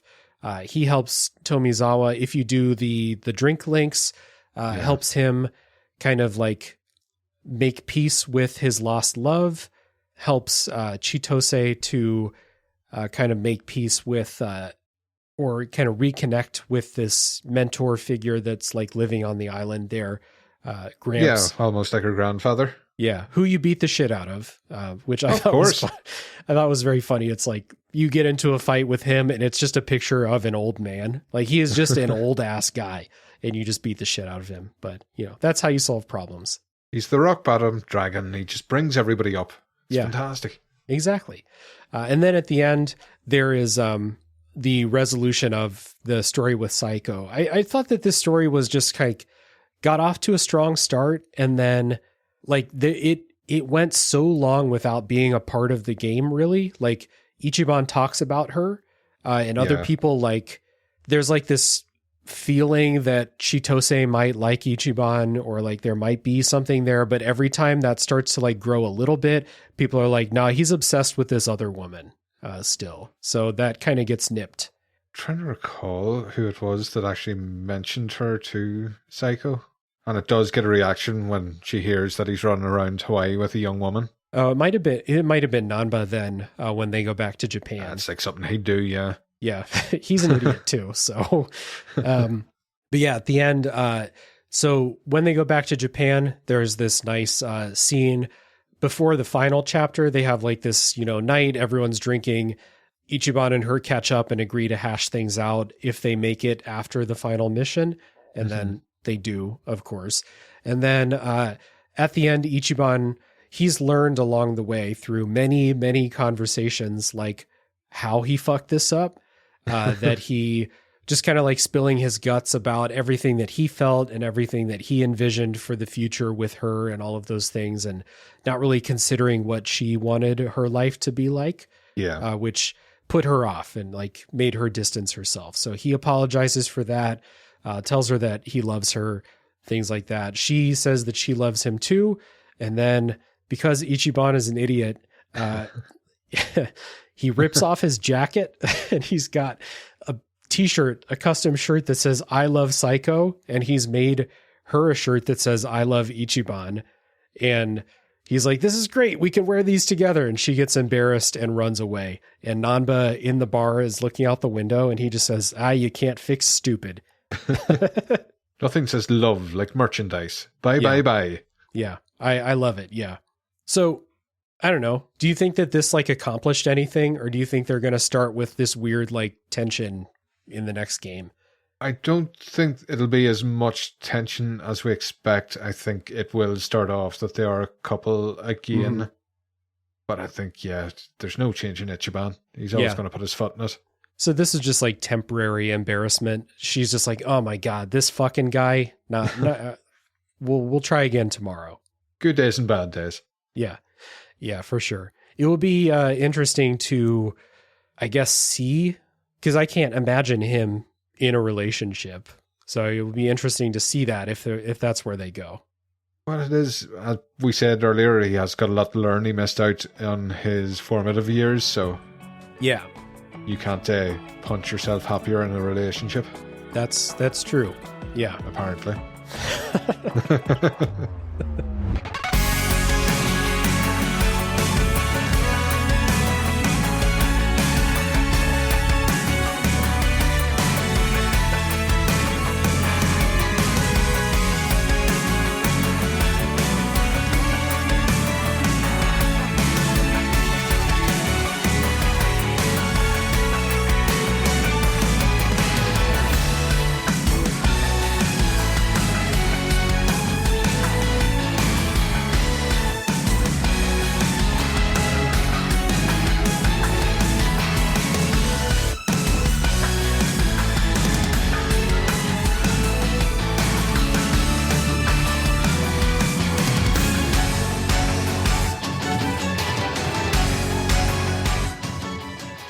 Let's talk about Kiryu's story. So, Ichiban's is taking a back seat. I think this is like the real story here. And so the thing that we held back, although, as you noted in the notes here, it was in a trailer for the game, which I think is a giant mistake. The reveal that the reason Kiryu's days might be numbered is that he has like aggressive cancer and he has, they say, a half year left to live. Yeah, so again, after the Gaiden episode, I was talking to Stormageddon about this, and they were lucky enough not to interact with any of the promotional material. Oh, yeah. Because not only was that spoiled for me, the very powerful scene in the Gaiden episode, and everybody talks about, that was in the promotional material for that game. Oh, shit, was it? Yeah. So I knew that was coming up as well. Man. And now, you know how those scenes land. Yeah. There are people that I've been talking to that have been playing this game, and it's an end of chapter reveal. It's chapter 3 or so. This comes out. And it's just people that get hit with that and they put the controller down, and it's just, oh, that one landed. That really hit me. I say, well, thanks, Sega. You kind of robbed that from everybody that watched your warm-up trailers. Yeah. I didn't even watch the trailer, but I got spoiled on this ahead of time because people... Like, and I'm not blaming them for this, but people are like, oh, it's in the trailer. It's fair game to talk about. We're going to say like, oh, isn't it weird Kiryu has cancer in this game? And I was like, I would have liked to find that out for myself in context. And I'm not, again, not blaming anyone who did that because I generally operate under the belief that if it's in the trailer, it's fair game. It's not a huge spoiler. But this is a weird thing to give away in a trailer. Like, that's going to be the reason someone plays this game. They're like, oh, I wasn't going to play it, but Kiryu has cancer. So yeah, let me buy it, you know? Sadist. Yeah. So this is an interesting thing. And I've noticed this in several other very high profile AAA video games. I won't say the names because I don't want to spoil it in those games, but terminal illness is has become kind of a thing for these bulletproof characters. Like, you're not going to have somebody else kill Kiryu in single combat. So illness seems like, you know, if you're going to have him go, you know, before the age of 90 or 160, whatever, this feels like a smart way to kind of at least make him reckon with mortality in a way that he never has before. Because he's been shot, he's been stabbed. You can't kill this guy through conventional methods, you know? Yeah, the guy smoked his entire life. He doesn't even have a cough. Exactly. Yeah. It is powerful. I think video gamers are kind of growing up at the same time. I mean, a decade or so, maybe a bit more now. Like, we had all the dad games. We had The Last of Us, God of War. Yeah. Because a lot of the audience were parents at that time. Maybe were getting older. Sadly, I know a lot of listeners too. A lot of us have dealt with relatives with cancer. We know what a battle it is. Yeah, or people have dealt with sickness themselves. Yeah. Yeah. And to see somebody as invincible as Kiryu dealing with it, it really strikes a chord. Yeah, and the way that he deals with it originally is just to ignore it, basically, and just go like full balls to the wall. Like, he's not defeated by it. Like, he doesn't want just like sit down and wait for it to happen. But he also, he does not seek treatment for it. And he gets into all the fist fights and all of these things. And, you know, just kind of like making it worse, like actively making it worse, you know? And it is that thing, a lot of people don't seek help from others. I suppose you could look at it as a male toxic trait, which the series is renowned for. But it is, he doesn't want to waste the time he's got left, but his time could have been better invested in other areas. And if he had have leaned on the people that loved him, it would have been a better time for him. Yeah, for sure. And that's part of the growth of Kiryu in this game is I think that like he fully realizes the value of accepting help from other people. And it takes a lot of work from basically everybody else in the game to get him to that realization. Yeah, because he definitely doesn't give up, but in certain regards, he's not doing the right thing either. Yeah, I mean, he doesn't, like I said, he doesn't give up and just like go lay down and wait until he dies, but he also doesn't seek treatment. He doesn't, you know, ask anybody for advice. He just keeps on business as usual. Other people first. Not as concerned with himself. Yeah.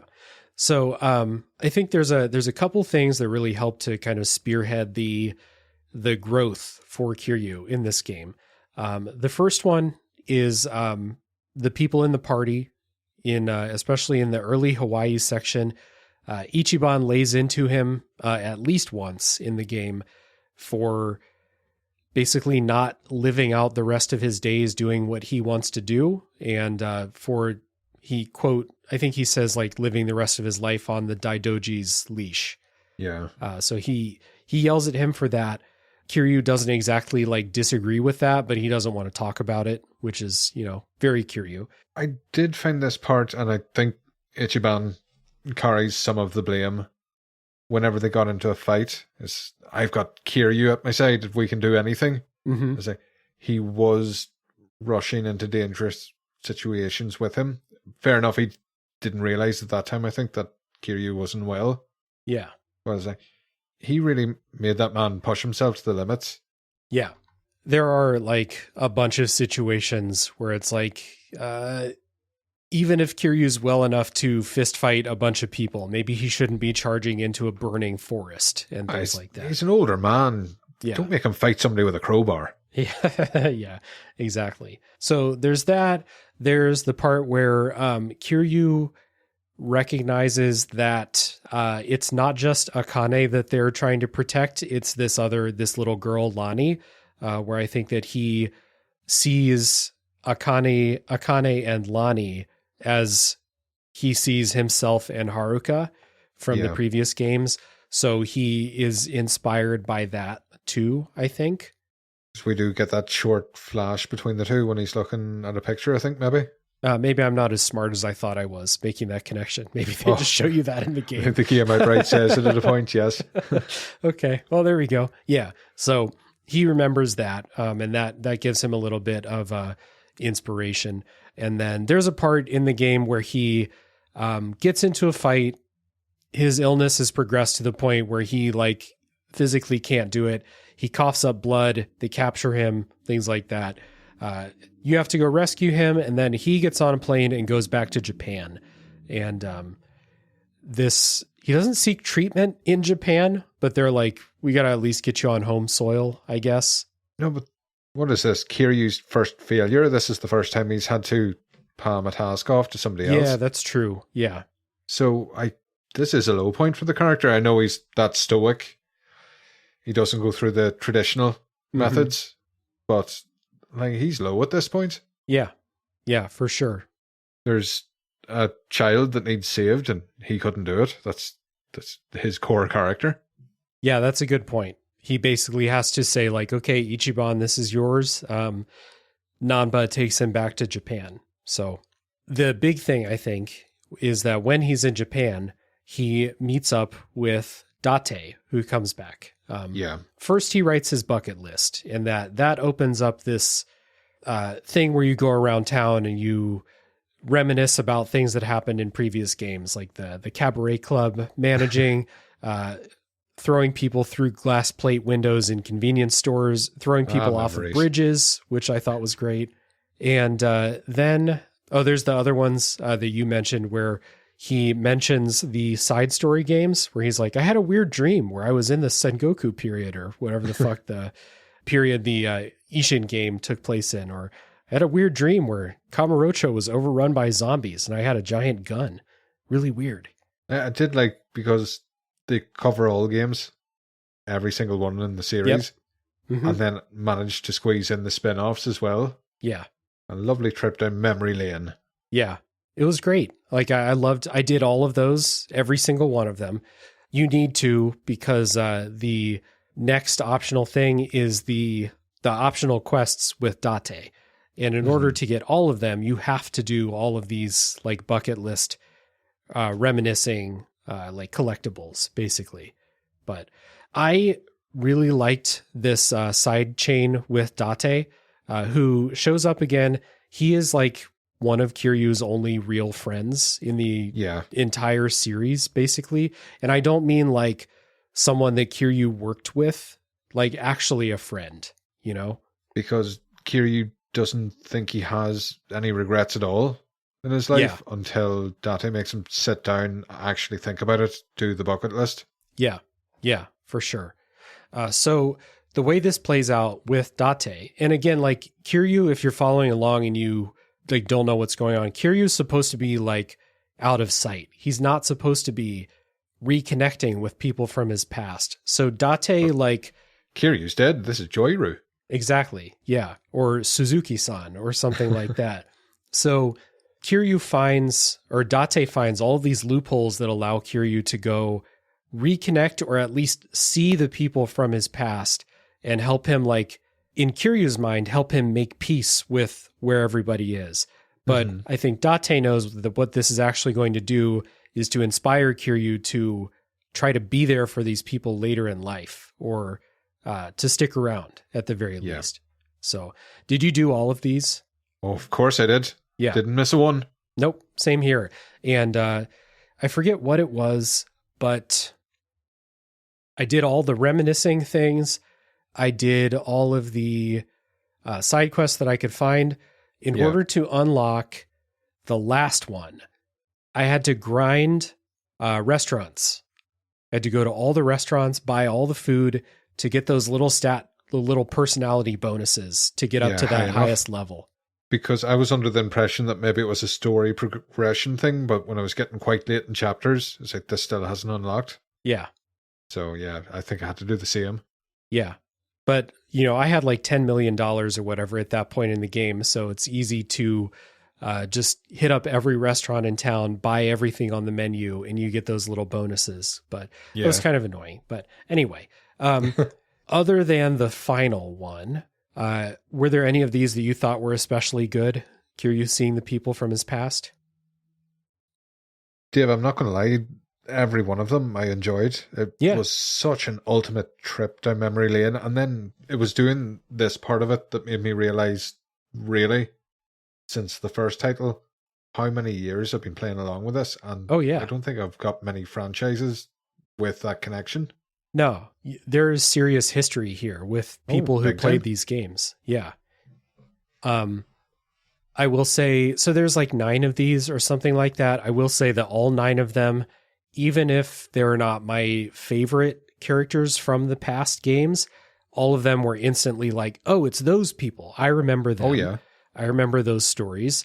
And they didn't just go for like the easy ones. Like Majima's not one of these, for example. Sadly.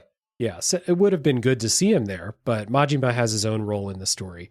The first one that you see is Taichi, who's one of the boys from the orphanage that Kiryu was managing. Taichi was always the wrestler. Yeah. Yeah. I was just thinking of remembering the right one. Yeah, the little big dude. So this one I think was effective to show how long it had been since Yakuza 3. Because he was a little kid, and now he's an adult. He's a firefighter. And it was great to see proud Kiryu when he's standing up to the thugs that are threatening the staff at this club. I say, that's a fine young man you've raised. Yeah, exactly. And this was this is the first one, so I didn't know what these quests were going to be like. And so I was like, okay, Date wants to show me something, go to the cabaret club. And I'm like, all right, what is this? What's it going to be? Oh, fuck, it's one of the kids from the orphanage. This is what we're doing, you know? Yep. We had talked in the Gaiden episode about how that game was kind of like a clip show type of like Kiryu run is like Kiryu's greatest hits, basically, in that game. But then this game is even more that with these things. And so Kiryu sees Taichi in the cabaret club. He stands up for the ladies in the club. He gets his ass beat when he's knocked out. Come on, be fair. He was sucker punched. He was sucker punched, yeah. So while he's like laying there in a haze, Kiryu beats up the people who beat him up. And he's like concussed or whatever. So he thinks that he had a dream that it was Kiryu. But, you know, it's a really sweet thing where like Kiryu got to reconnect with him, but not really. And that's kind of like the theme of all of these is you have all these people from his past. And there's only one, I think, where they actually like talk and they're like, oh, fuck, Kiryu, you're still alive, you know? And that was just because Akiyama is too street smart to be fooled by this. So glad that he worked that out by himself. It was so in character. Yeah, he punched Kiryu in the face as soon as he saw him. He's like, "You asshole! Like, why are you doing this to everybody?" But even sorry to bring it back to Taichi. Yeah, catching the punch was such a Kiryu move. Oh yeah, 100%. Little visual flares like that I adore. Yeah. So after this, there's a part in the story where the Daidoji handler who Kiryu's been working with in Hawaii gets killed during a scene. And after this, Date gets more bold with like how public he's going to like allow Kiryu to be to catch up with these people from his past. So it is some of the loopholes he makes up and Kiryu just barely goes along with it. Yeah. Yeah. He like, I think Date has these like very carefully planned out and Kiryu can, like you said, can like barely handle the plan, you know? Yeah. But he doesn't really break the, like the... Yeah, terms of agreement or whatever he has with the agency. Right. Like legally, like he can't publicly make himself known, but he can like listen in on conversations from the fire escape, which is, there's a scene with the guys from Stardust. It's great to see them back too. It had been a while. Yeah, yeah, for sure. So he goes back to Kamurocho for some of these and kind of remarks about how things have changed and stuff like that. So there's one of these with the Yakuza family from Yakuza 6, like that kind of small time family that he gets involved with. Yeah. They come back. The one that got me before like the one at the very end, the one that like really piqued my interest, because once I figured out what these were, the one that I was thinking was like, is the woman from Kiwami 2 gonna come back? Like, you know, he had his Yumi, who he proposed to, she died. And then the only love story in the entire series, like in the game's main events, is Sayama from Kiwami 2. And she does come back. And I thought this scene was really good. And it showed me, they always build up your hopes, like, is Kiryu going to make himself known? And he never does. And this was the one that kind of hammered home, like, nope, he's never going to do that. Yeah, he ducked out of this one last second. Yeah. Date is on the verge of revealing all. Yeah. Yeah, they're having coffee. Date and her and Kiryu's like sitting elsewhere in the restaurant and eavesdropping. Very disappointing for Kiryu when he finally makes that decision. Like, nope, can't do it. That one really landed because you kind of realize he could have had a life if he had been more selfish. Mm-hmm. If he had turned his back on people. Yeah, I mean, there were so many games in this series where Kiryu was done at the end of the previous game and then he gets roped back in. Just by helping other people out, it's never for his gain. Right, exactly. Yeah, he'd still be chilling at the orphanage if it were up to him, I guess. Oh, yeah. Original tropical Kiryu. Mm-hmm. I like that shirt. Oh, yeah, for sure. The final one, and this was the one that, like, I did all the grinding because I knew what the final one was going to be. It had to be. Yeah. So Haruka and Haruto are invited back to Kamurocho by Date. feels like a little suspension of disbelief is necessary, that Haruka would not know why she's being invited back to Kamurocho, and that she has no idea that Kiryu's all over the internet on the Tatara channel at this point. We've known this character since she was a child. We know how sharp she is. Yeah, exactly. So, I don't know, maybe they don't fucking have internet in Okinawa at the orphanage or something like that. But yeah, she's there. They're talking about like Kiryu's listening from the hallway at Serena where they are. And Date's talking with her about like, what would you say to Kiryu if you saw him again? And then she goes on this thing about how like, she actually is not sure that she would like to see him again because she's not sure that she would like make him proud, and she's not like personally ready to like live up to like her standard of who he is, like the type of person that he is and things like that. And like Kiryu overhears this and decides, I'm not going inside. But also the fact that she's saying this means that she is like that type of person, like that quality of person. And he's just proud to have overheard that. And it decides that he's not going to fuck this up. So it's a selfless act by him, I think, not to make himself known to her.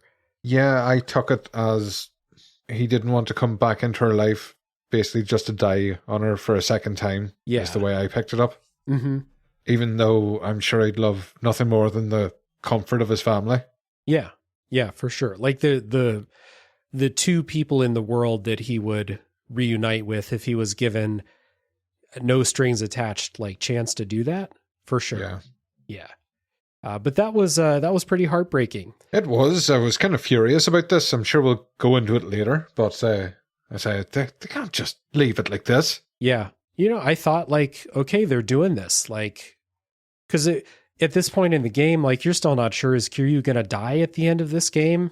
Like, is this going to be the final scene between him and Haruka? And then right after this, he walks outside and the Daidoji are out there and they're like, they caught wind and Date got caught doing all this stuff. So they beat the fuck out of Date, and that kind of activates Kiryu to like another level of like passion, I guess, or like will to live, we'll say. It's a small part, but one of the agents, and he's pointing a gun at Kiryu, and he wants him to say the line that Kazuma Kiryu is dead. Yeah. And he won't. And again, it's a subtext. He doesn't have to say it outright. Refusing to do it in that moment, it was just like, yeah, Kiryu's back. Yeah, it's the John Wick thing. Yeah, I'm thinking I'm back. So, yeah, that was great. And he just beats the fuck out of that guy, too. That's how we solve problems. They weren't friends afterwards. That's how you know this one was serious. This one was serious because the guy did not learn a lesson and shake Kiryu's hand after it was all done. So after this is over, the way that this whole thing with Date wraps up is like they're about to say goodbye, and Date like lays into Kiryu too about why he's not fighting this. And like after he spent his whole life fighting everybody on behalf of other people, why would he not fight on behalf of himself, basically? And that if he were to fight the cancer and not just like wait for it to happen, it would further inspire everybody else in his life. And again, this is great coming from Date because Ichiban did a very similar scene earlier in the game, but Kiryu and Ichiban have not known each other that long. And like, no. Kiryu might feel a little bit of like a mentor type status for Ichiban, but Date is like his longtime friend. It's different coming from him. And he seems to interact with Kiryu in a way nobody else can. He kind of cuts straight to the point. Yeah, exactly. Yeah. So at the end of this, like, I think this is what sparks Kiryu to like have the idea that maybe it is time to fight this. Like, is it going to be worth it for me? Because he's still under the Daidoji agreement. In the scene where he refuses to say that Kazuma Kiryu is dead, he also agrees that he's going to honor the terms of the agreement with the Daidoji still. He's still going to lay low. but then he refuses to say that he's dead. But I think in his head, he's still thinking like, I'm going to do this. So he wonders here, like, would it be worth it to fight the cancer only to live the rest of my life under these terms still? Mm-hmm. But Date kind of gives him that speech and says the only way to find out is to keep living and see maybe one day you can come back for real. And again, just a great friend, because a friend is people that will tell you the truth you don't want to hear. Yeah, yeah. And again, like, there are not many people in the world that Kiryu would actually listen to, like, saying this. Like, other people have tried, but not many people are going to get him to actually think about it like this. But it just shows how much it took to change his mind. This is how stubborn he is. Yeah, this is the culmination of... Your Date questline was just him trying to change his mind. Yep, yeah. A culmination of tons of effort by one person coordinating, bringing all these people back. The power of nostalgia. Yeah. And then not insignificant, the other things, right? The storyline in Hawaii, helping out the other people, trying to help out Lani and Akane. So that stuff too. So this is great. This is probably my favorite part of the game, is this quest line with Date. It's just really good.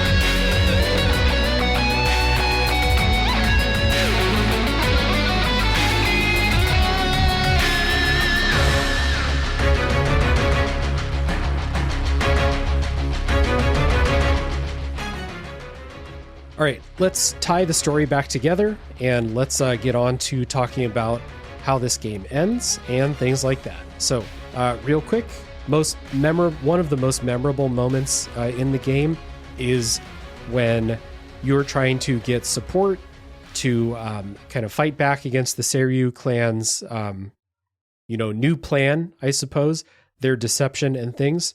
Kiryu goes out to find his old buddies, and he finds them, Majima, Saejima, and Daigo, out in this shack by the side of the ocean, just kind of like, I don't know what the fuck they're doing out there. Just, living destitute lives. Fishing, sitting around burning trash in a barrel, stuff like that. Really, I don't know why it struck me so hard, but Majima just being lay in bed drunk. Yeah. Just, no. Nah, this is the guy, he's got all the energy. Yeah, he should be out there with a harpoon. Yeah, for sure. Yeah. So Kiryu goes out, he's going to try and get their help. They don't initially agree to help, and you actually end up having this big boss fight against them out in the snow. There's this incredible guitar music happening in the background. The boss fight is one of the hardest ones in the game, I felt like, because you fight all three of them at the same time. And they're still really powerful. But that moment, the cinematography, the music, the boss fight, all of the, the story, the reunion with these characters, fucking everyone loves Majima. So seeing him again, all of these things coming together was a really great moment. And you really couldn't have topped this moment. Yeah. As sad as it was to see them at their lowest, kind of nagging them into a fight was brilliant. That's a good point. Earlier you had mentioned that this story sees Kiryu arguably at the lowest point in his life. Mm-hmm. These three, legendary characters in the story are also at the lowest point in their lives too, I feel like. Yeah. So they solve their problems and get each other out of the doldrums the way that everyone solves problems in this game, is by beating the shit out of each other. It's the only way to learn. Yeah. It's the only way to make someone listen to you. So, we have this whole plan with Bryce, who's the leader of this orphanage and turns out to be the leader of this cult. Bryce working with various governments around the world and the Yakuza clan to store nuclear waste in Hawaii and just make a bunch of money, basically. It's a plot that is... It's not confusing, but it's also it's just typical Yakuza plotting and stuff like that.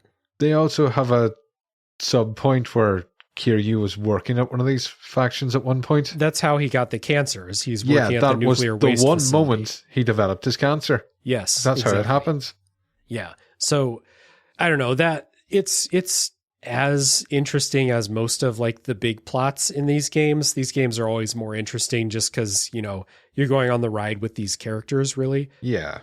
You do piece it all together as you go, but it's never anything grand. Right. But the fact that this is all taking place on Bryce's like private island in Hawaii gives you the opportunity to have another thing that was in the trailer. And I was like, was this only in the trailer? But the fight against the giant shark when you're going to the island, which I might have squealed and clapped like a seal when that like popped up. And I was like, holy shit, I get to fight a shark. Let's go. Well, tigers are so blasé. You could fight a couple of those if you really wanted to. Exactly. Yeah, we fought so many tigers. Like, it's time for another apex predator. So you fight a shark. There's another shark boss fight where it's actually one of the most mechanically interesting boss fights in the series, where you can't get too close to the edge of the boat or the sharks will like jump up and grab you. And you can knock enemies into this. You have to keep your characters out of this. I thought that was really fun. And then you fight the giant shark later. And then not only do you fight a giant shark, like 20 minutes later, you fight a giant squid on Bryce's island. And I was like, okay, this is the real Yakuza. Let's go. And again, it never seems so outlandish. It's like, this doesn't make sense. So, no, this made perfect sense at the time. No, makes perfect sense for this series, of course. And then the last part about, I think, this storyline with Bryce is that this is the moment where Chitose makes peace with her past. She had a bad relationship with her parents. And then she, before this, had like made up with her dad, and her dad was involved in this nuclear waste deal. Yeah. So she reveals herself to the world as the VTuber, the Tatara channel, and tells the real story. She'd been kind of blackmailed into all of the bad things earlier in the game, but now she tells the real story. She outs herself. Her dad outs himself as being part of this bad deal, showing that they made up.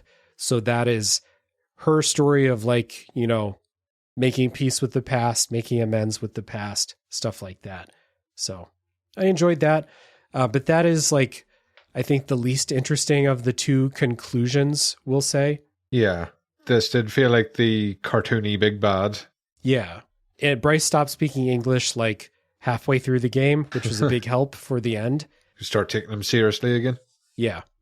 But then the other part of this is because this is a Yakuza game, you have to have the final boss fight in Millennium Tower in Kamurocho. So back to Millennium Tower, big final dungeon, climbing up Millennium Tower. Before you do this, Kiryu puts on his old suit and his hair is in his old hairstyle, his old hair color. But his hair is kind of gray. He looks old.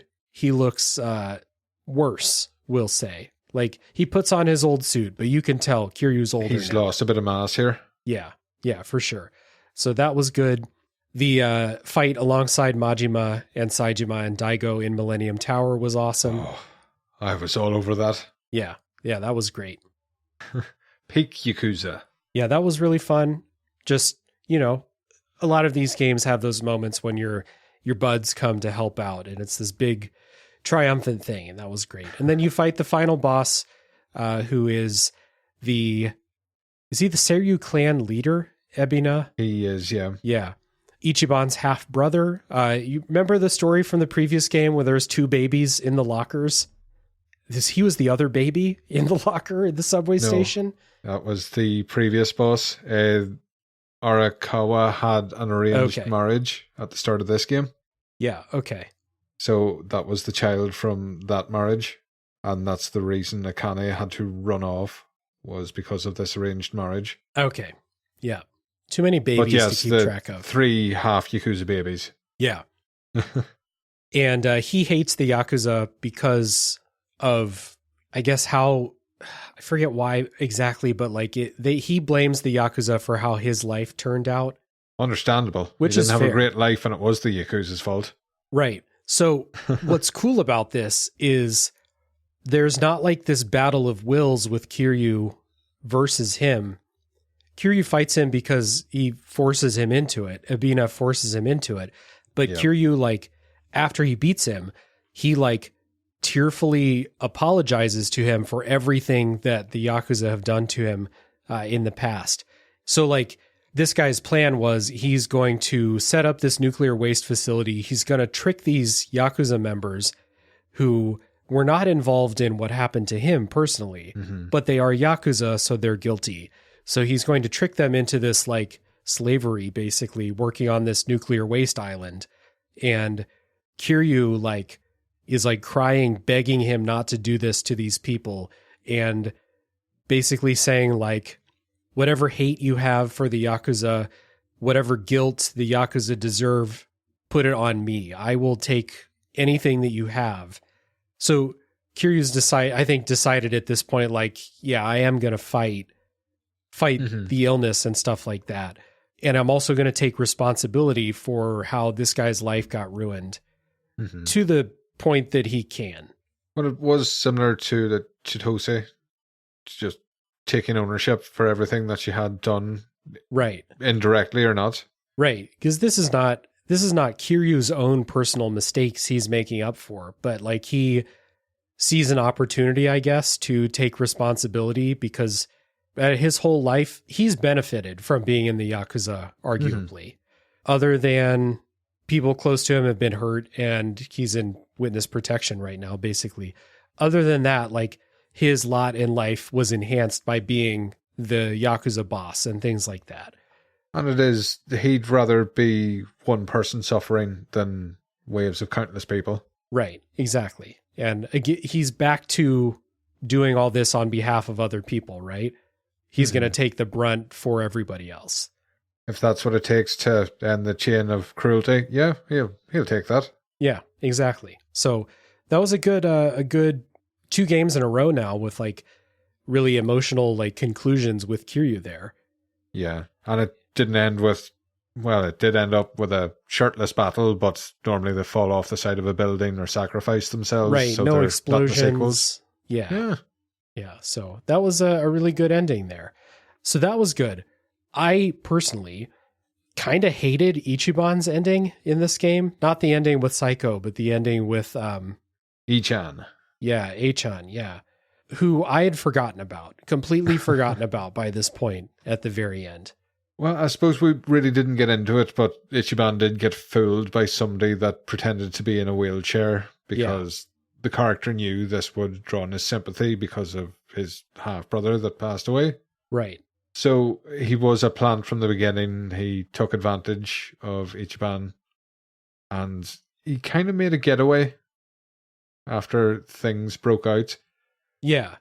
And what typically would happen in Like a Dragon Yakuza story is you would hunt this person down. Revenge. Retribution. You'd get your payback. Not here because Ichiban's a different type of Yakuza. Yeah. And it was a bit over the top, but I thought it had to be. Where Ichiban forgives him, calls him his friend, he carries him through a mob. Yeah, they're like throwing eggs and batteries and shit at him.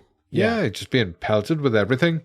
Before they make it to the police headquarters, the YouTubers, or I don't know, the gang that tries to get Ichiban to beat them up so they can get it on camera, they start attacking him and people are cheering it on and he doesn't retaliate.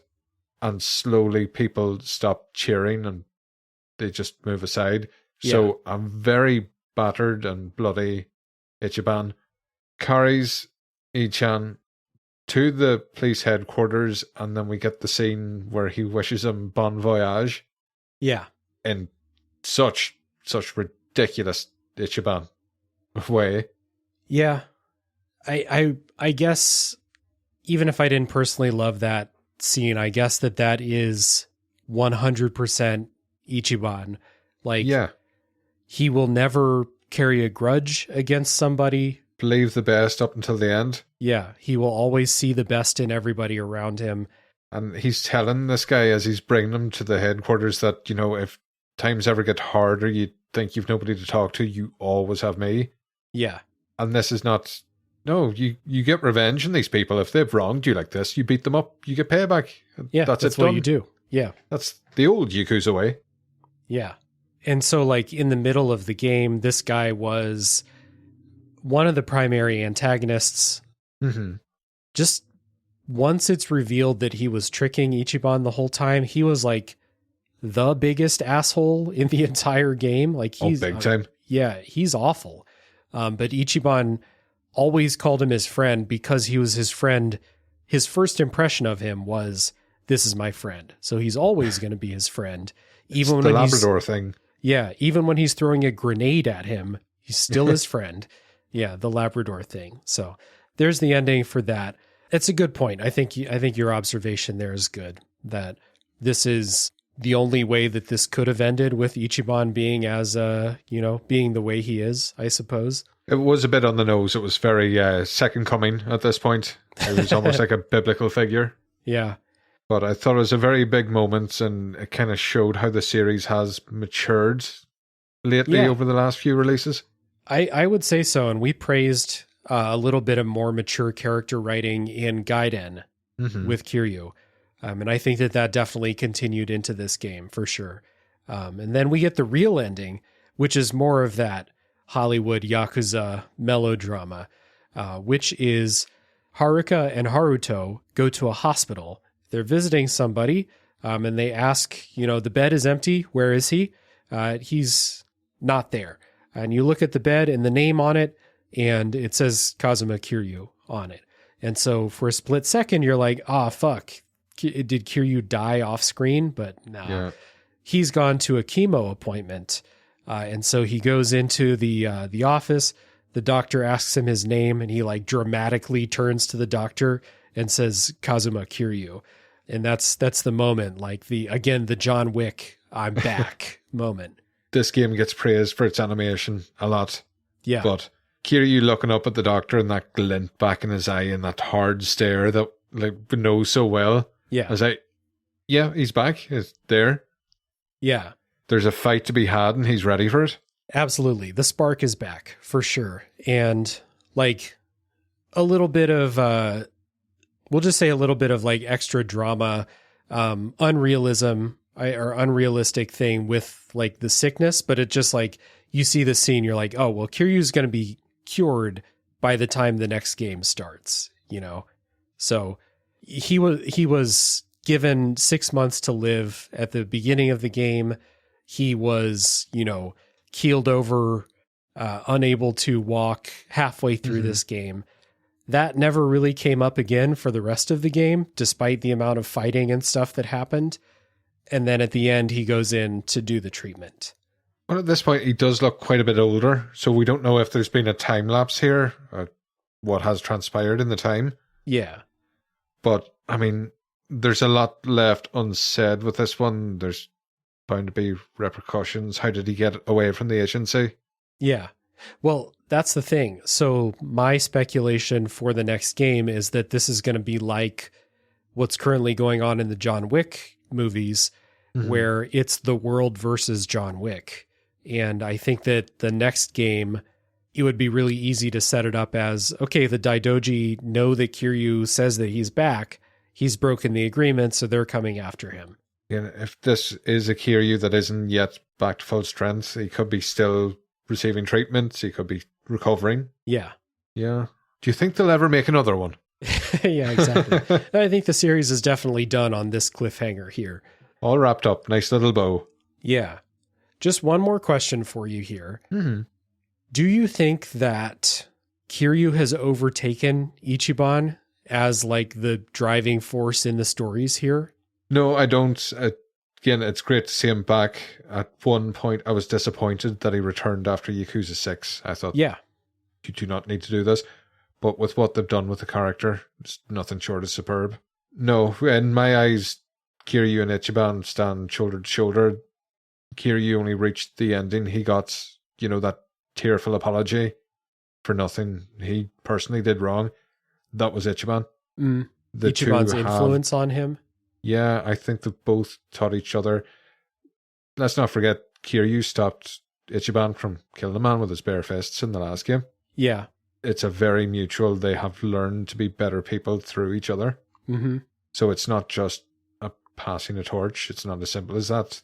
It has been a two-way street. Yeah. And while I can't hand and heart say that Ichiban is now better than Kiryu, I just can't. I would like to see them both starring roles again. I think they definitely will be. The ending of this and the way that their stories went in this just kind of got me thinking, like, there was about halfway through this game, I felt like Kiryu's story was like way more interesting than Ichiban's. And then Kiryu's story in here ends on this very clear, kind of a cliffhanger, but it very clearly sets up what could be the story in the next game. I think with Ichiban, like, his story's not over. He still has Arakawa's dream of all the out-of-work Yakuza. They still need somebody to provide for them. So his story still has so much to go on. He had a mission and he completed that mission, and that was what he had to contribute to the overall narrative. Yeah. Kiryu, we were worried this was his end. This is a life stage. This is so many years coming to a point. And then we are Kiryu fans. We've known him for longer. Newcomers, would they feel as strongly this way? Yeah. It might just be because the way that this ends, like you said, Ichiban very neatly finished this chapter of the story. Mm-hmm. And Ichiban's story in the next game is going to start fresh from something, right? Kiryu's is going to be a continuation of this. So maybe like Kiryu overtaking Ichiban is the wrong way to phrase it. Maybe I just, it's much easier to be like, oh, this is where Kiryu's is going. And it's going to be a serious thing. It's going to be like this whole agency versus him. And then Ichiban's going to help him while doing his own thing. Something like that. So I don't know. I think that kind of like you said, there's been multiple times when Kiryu's story could have ended. Some might say should have ended, but he didn't. And then what they turned that into has been really, really good. So the studio deserves like our trust in what's going to come next. Like I have almost no doubt it's going to be really good. So, just speculation at this point. Definitely. Pre-ordering the next one as soon as it comes along. Yeah, for sure. So this has been a good time, man. Thank you for taking 2.5 hours to run through this really, really long game. There's a ton of stuff that we didn't talk about, but I think we hammered on the most important stuff from the story. Yeah, we weren't going to do a series. You can't do every story beat. I have thought about if I had time for another podcast, it would be a slow book club playthrough of the Yakuza series. Give Yakuza 0 10 to 15 episodes and so forth. They do play well on Steam Deck. That's true. Yeah. Oh, could be done. If I have time. For that time when I become a full-time podcaster and can do whatever the fuck I want. Yeah, get on that Patreon, people. Come on, make it happen. There we go. Nice alley-oop with that finish there. So anyway, man, thank you for taking the time. This has been a pleasure as always. Thank you for the invite, Dave. Always a pleasure. And thank you for listening. Yeah, exactly. Thank you, everybody who has made it to the end of the podcast here. If you listen to the end, as always, you are my hero. And I will give one more plug at the end to check out WTFDYW. See, a little bit less effort there. I've been practicing in my head as we've been talking about the story. Practice. Little plug to check out the show. It's good, good laughs, good people, good conversations, different topics every time. Filthy language. Yeah, filthy language, but you'll have that. Down in the show notes, again, you'll find a link to that show. It's a good time. And, as always, tune in next week for the next game to come out of the backlog.